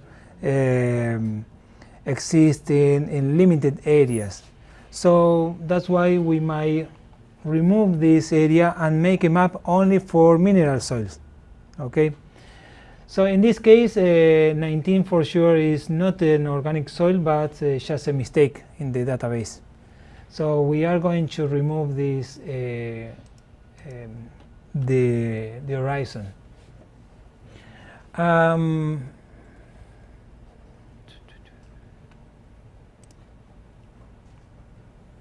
So if we check, there are two profiles that have more than 10% of organic carbon, and so these two will be removed from the data. This is not the solution for a real case. The real case is go to the data, the original data, and check if you can find the real value.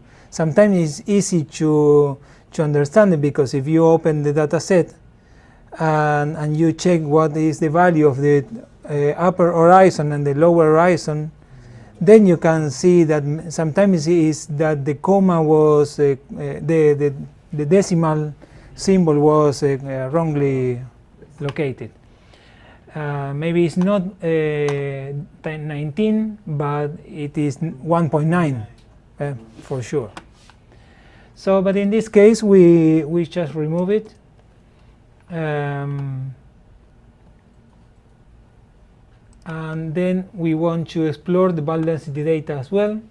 So we are going to remove any bulk density lower than 1 gram per square per cubic centimeter, because they belong to organic soils. But let's check first if we have any value like this. For this, we need to. We can use the function filter.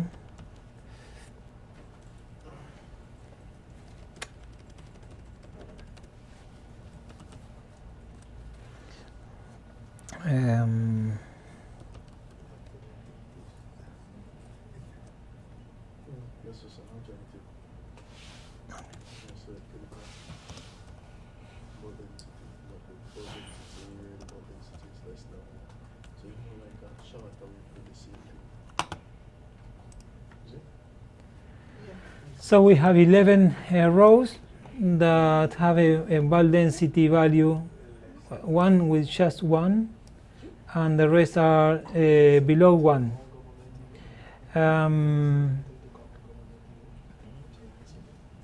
Since they are estimations, this can be an error of the equation that we have used. Okay. So, but as an example, we can remove it. We can remove them to keep only the cleanest data possible. Okay.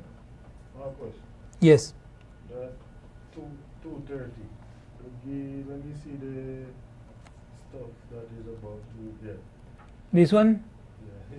No, the one above. This one. Right. This is to make the histogram. The function hist. Right. The function hist create a histogram, and it needs a vector of values to create the histogram. So that's why I put the one column of the data.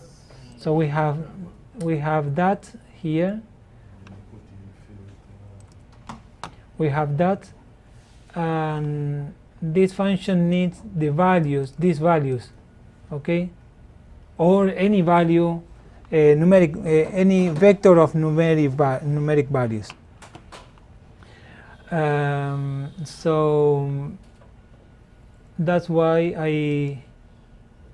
I put that, dollar and the name of the column that I want to provide. Sorry, it's the one below. The second argument is how many divisions you want for the histogram. If I remove this, you get by default I think that they are 10 divisions. Okay? Oh, the number of bands. Yes. Is to add more binds.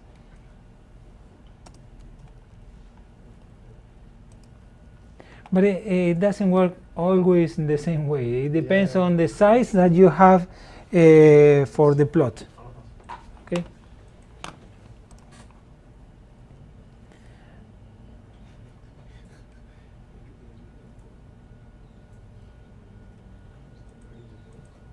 So, any question so far?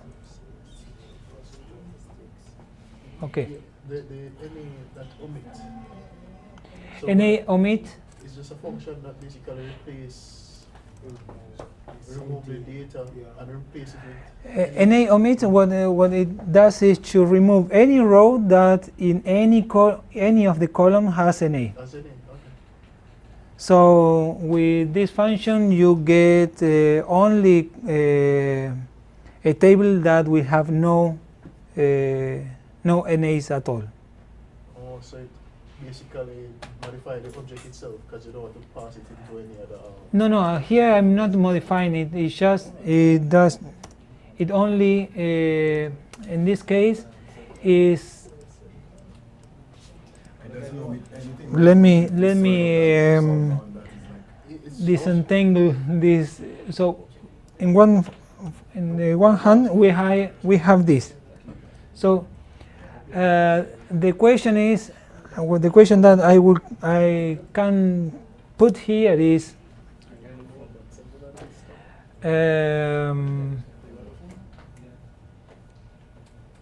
which are the profile IDs where that $SOC is higher than 10.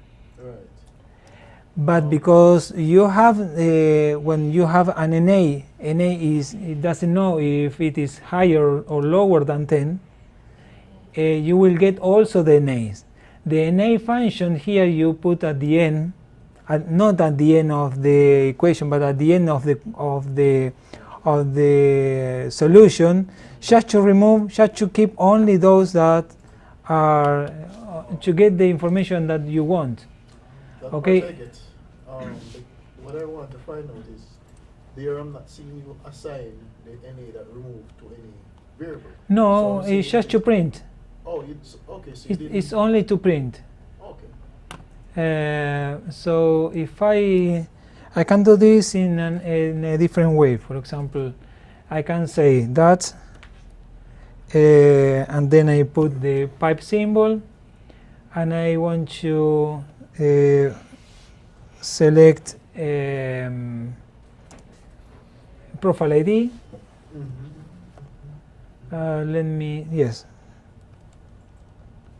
Profile ID and cell organic carbon. And then I want to filter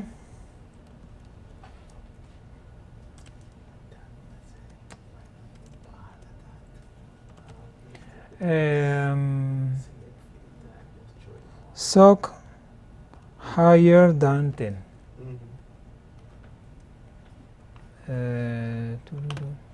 Well, I already removed it. So, but otherwise I will get a table with 2 rows and the number of columns with these values and the ID. So probably this is the way that we learned yesterday and the day before. That I understand. I was just wondering why it is that you never assign it to a variable. So I wanted to know if it's a case where the NA omit remove the value from the object in memory itself. No, it doesn't remove. No, if you don't assign, it doesn't remove. And what is missing here is that all the NAs. So if you want to remove any NA, so I will add here a NA omit. Okay, let me just put the and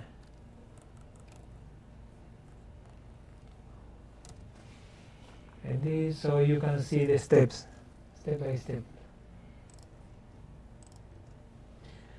So it takes the data, select the profile ID and soil organic carbon, select filter by soil organic carbon higher than 10, and then you remove any NA. So this is what it says here.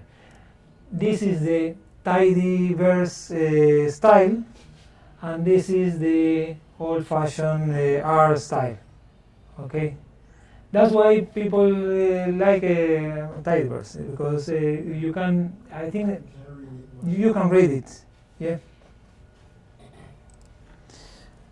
But That was just for viewing purposes. okay, yes. So we filter any value lower than, well, in this case we don't assign anything, but it's just to see. And in this case we remove it with the old-fashioned way. You can convert this function into the tidyverse function if you want. So here what we got are the profiles that have a bond density lower than 1.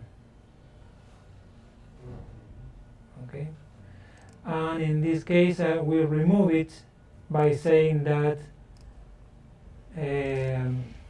all the profiles ID that are in this list have will be, so this is a selection that negates this selection. So I want all that is not this. So we get the new data.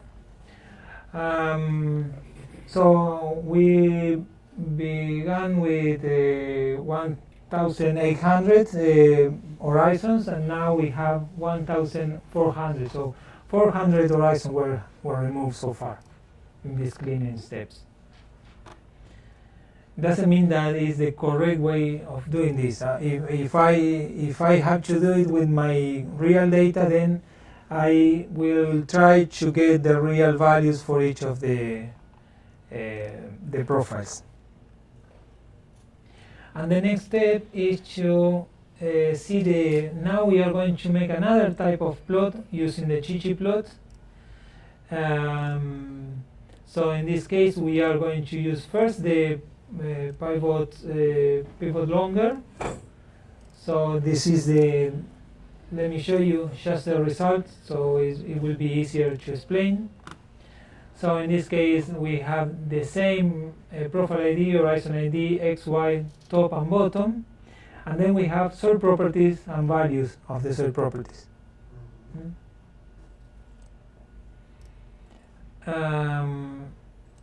So in this case, the 0 to 14, for example, the first horizon is repeated several times, each time for each soil property. So this is the input, and then we remove the NA values, because now if there is any NA value, let's find one. So here, if I remove this line, it will not affect the whole horizon, because if I remove the line that was NA before, I remove also the values for this, for example, this horizon. Well, in this case, it doesn't have potassium, soil organic carbon, but imagine that it only misses pH. If you remove the horizon because it doesn't have pH, you will also miss the potassium, soil organic carbon, and the rest of the soil property. In this case, it doesn't have the rest of the values. So now we can safely remove the NA values. In this case, I will use ggplot, which in this case you have to provide which is the variable that will go to the X axis and the y axis, and the colors will belong to the field is another property. So it's let me show you the result. Will be easier to display.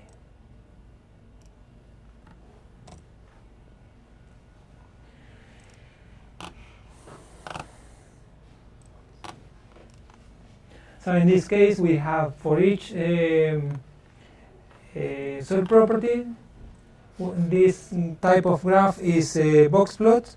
A box plot shows the extremes are the 0.05 the percentile 0.05 and 0.95, is it? And then we have the 25 and 75% of the data. So here we have the 50% of the data.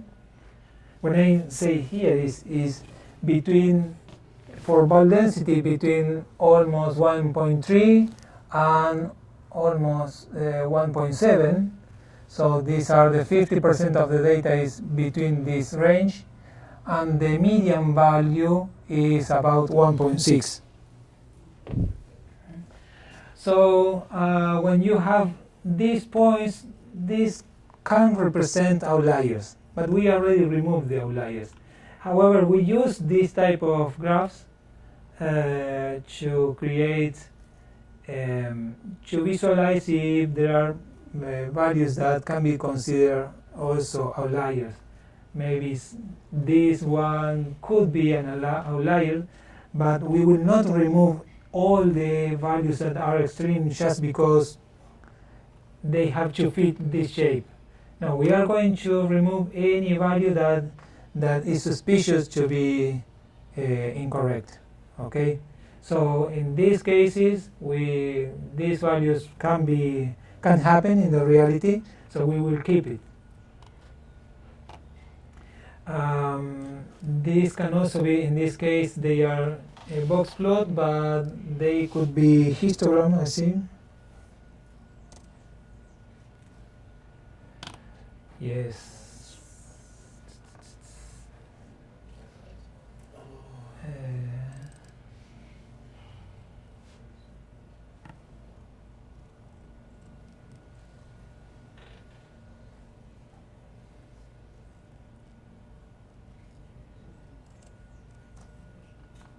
Okay, I should explore a little bit more the option. Anyway, so this is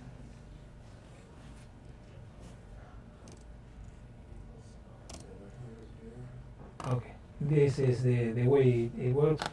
But we could also make instead of box plots, you can also make a histogram for each of the soil properties.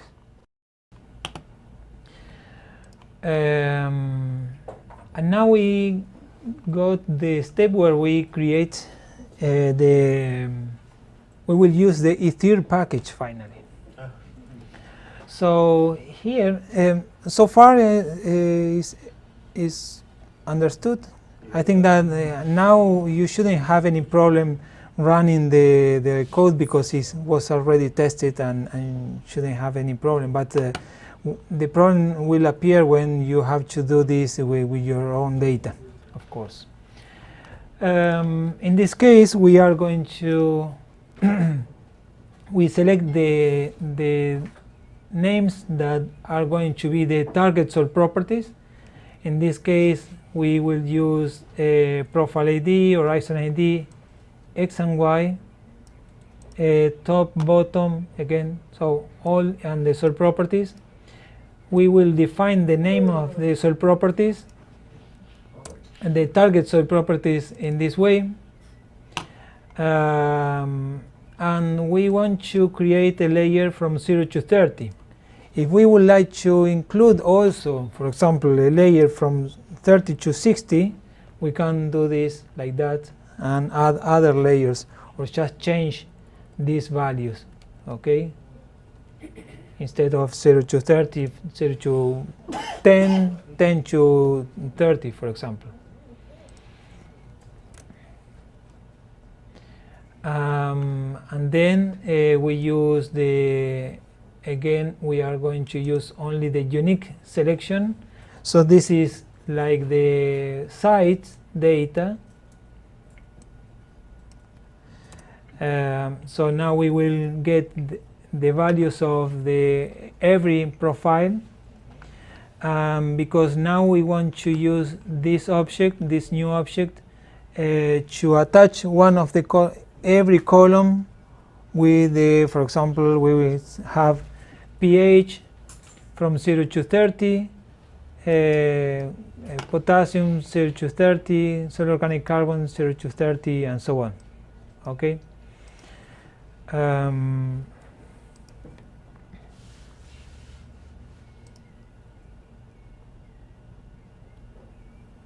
And then we have another piece of code that is a for loop. I think that I will not explain every detail of this piece of text here, but basically it goes from this part up to this part. You can see these triangles. Okay, so what the for loop does. So basically a for loop is a function that runs iteratively along a given variable. In this case we will use the target, so we want to apply the same process for each soil property, for each target property. So we have in the target we have the pH, potassium, organic carbon, bulk density, and CEC. For each of them we want to take the values of each of horizon and apply the spline function that we saw in the presentation to estimate the value from 0 to 30. Okay. And in this case we need to, for each soil property, we need to know which is the minimum value and the maximum value, so the estimation doesn't go too high or too low. Then we need the limits of the horizons in an object of the observation, and here we have the lady spline, the spline function. You can see the spline function here. This is why we needed the ITIR package. So it's a long a function that applies a process actually quite complicated. So we will not review this now. So and then basically this function that, by the way, was not developed by Brendan Malone, but he took it from another package that was older and included in this package, because this package was meant to have some function for digital soil mapping. But anyway, this is anecdotic. So we have the observations, we have the name of the variables, the depth, the 0 to 30, and the lower value of the soil property and the higher value of the soil property, and it will create these the new values, and here we get the harmonized value, because it creates different estimations. At the end, what we do is to get this object, and we join to the D value, the D object. The D object was the table with the ID of the profile and the X and Y. So we just run the for loop. When you run it, you will see something like that. So basically it runs for every soil property. Here we have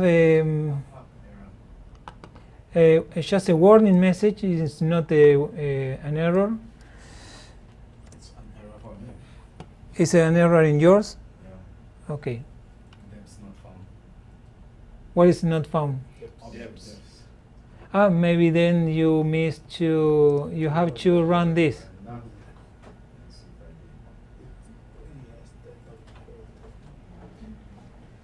T is a function that creates Is a transpose matrix.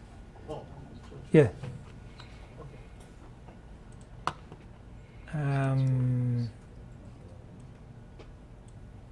So now we get for pH 0 to 30 the values, and the same for potassium, solid organic carbon, bulk density, and CC.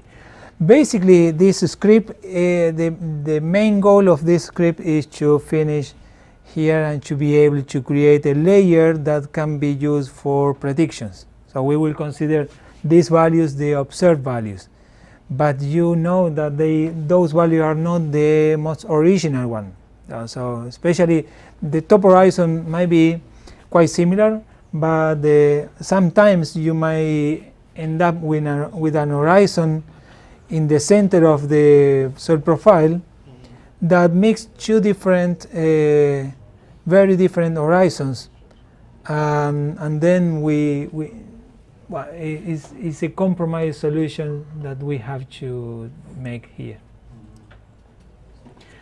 In the case that if you are willing to estimate the organic carbon stock, then we have to divide the organic carbon from 0 to 30 by 100, so we get a value between 0 and 1,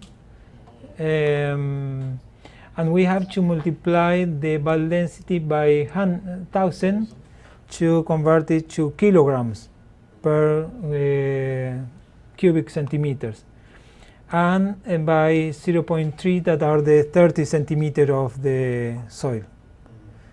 But we are not going to use this because there are two ways to do this step. Or we can produce a map of organic carbon stock by a model, using a model, or we can make a model of the organic carbon and another model of the bulk density, and then use the two layers to estimate the soil organic carbon stock. Okay? Too tired? Understood? Or bored? Where's the graph? In this order. We lost a couple of them long time. Sorry? We lost a couple of them long time.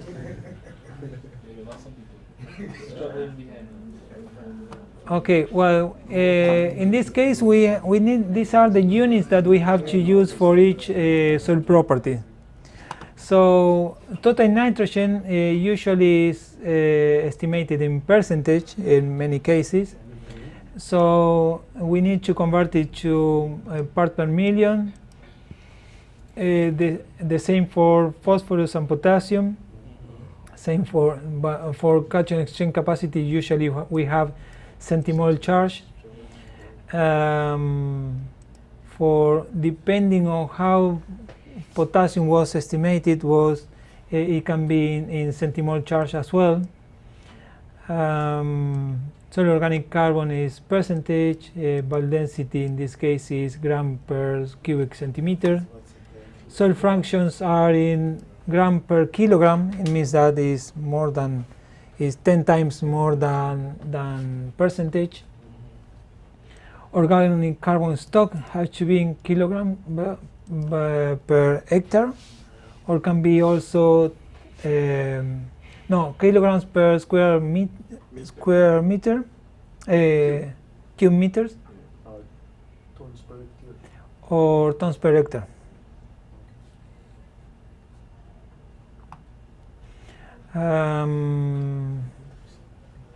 And then we need, so for example, to convert a centimole charge per kilogram to ppm, we need to use the molar weight of the element of the cation to be able to convert this, so and multiply by 10 to convert this value to ppm. So then we also have you remember at the beginning we loaded 3 data sets, so they were chemical and physical properties. So now we are going to merge them. In the case of the chemical soil properties, we have total nitrogen that to be converted into ppm we will multiply by 10,000. And the physical soil properties, we will convert the gram per kilograms to percentage just by dividing by 10. Okay.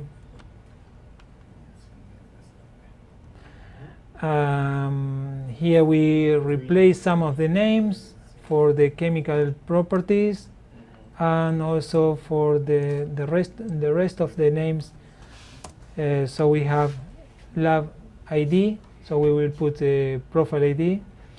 For the phosphorus, potassium, and total nitrogen, we will put these names.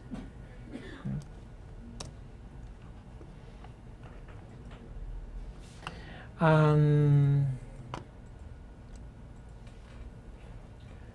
this is a complex, we work in a team, and sometimes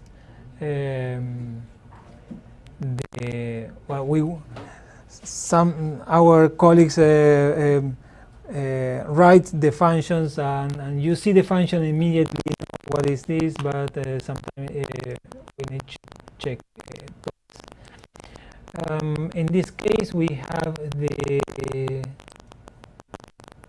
profile ID plus is the maximum profile ID here.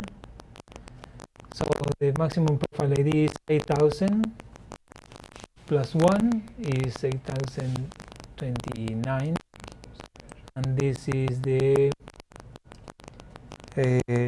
maximum number for another data for the data set Y, and the number of row of the chemical data is this one.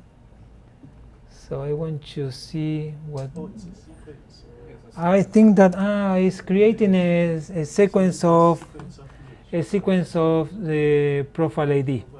So it's replacing the original profile ID. This is very particular for this situation. It's something that you don't have to apply in your data. It's just to be sure that if you collect samples from different parts and they have its own ID, it's better always to create a new column with IDs that you are sure that will be unique for each sample.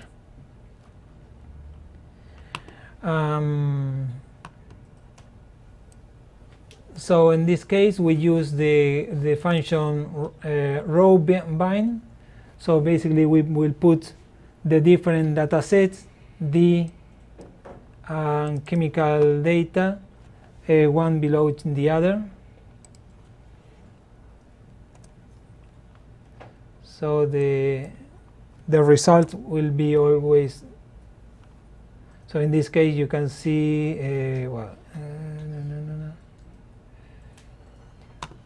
indeed, wait a minute.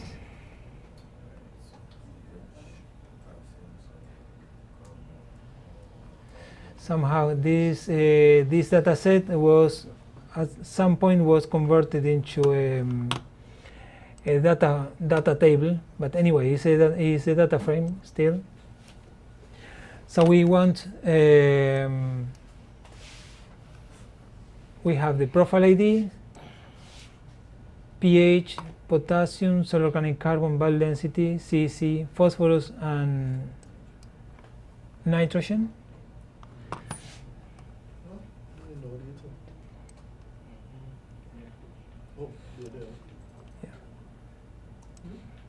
So basically these steps are to merge the rest of the data.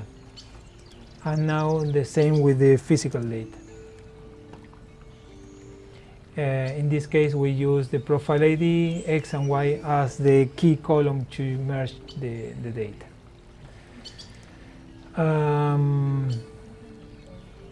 Okay, so just last steps is to plot and save the results. Just let me show you what we get here.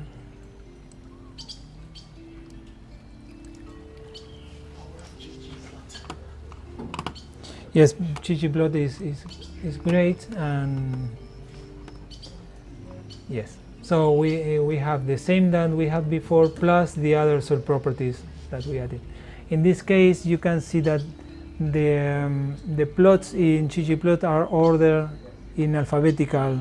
It goes automatically to alphabetical order. So it's not very convenient always because you get clay here and sand and silt here. So it's not. It would be better if you keep them together. So there are ways to do it in other ways. Anyway. So we save the data in our output file, that is harmonizedsoildata.csv. So, and that's it for this script.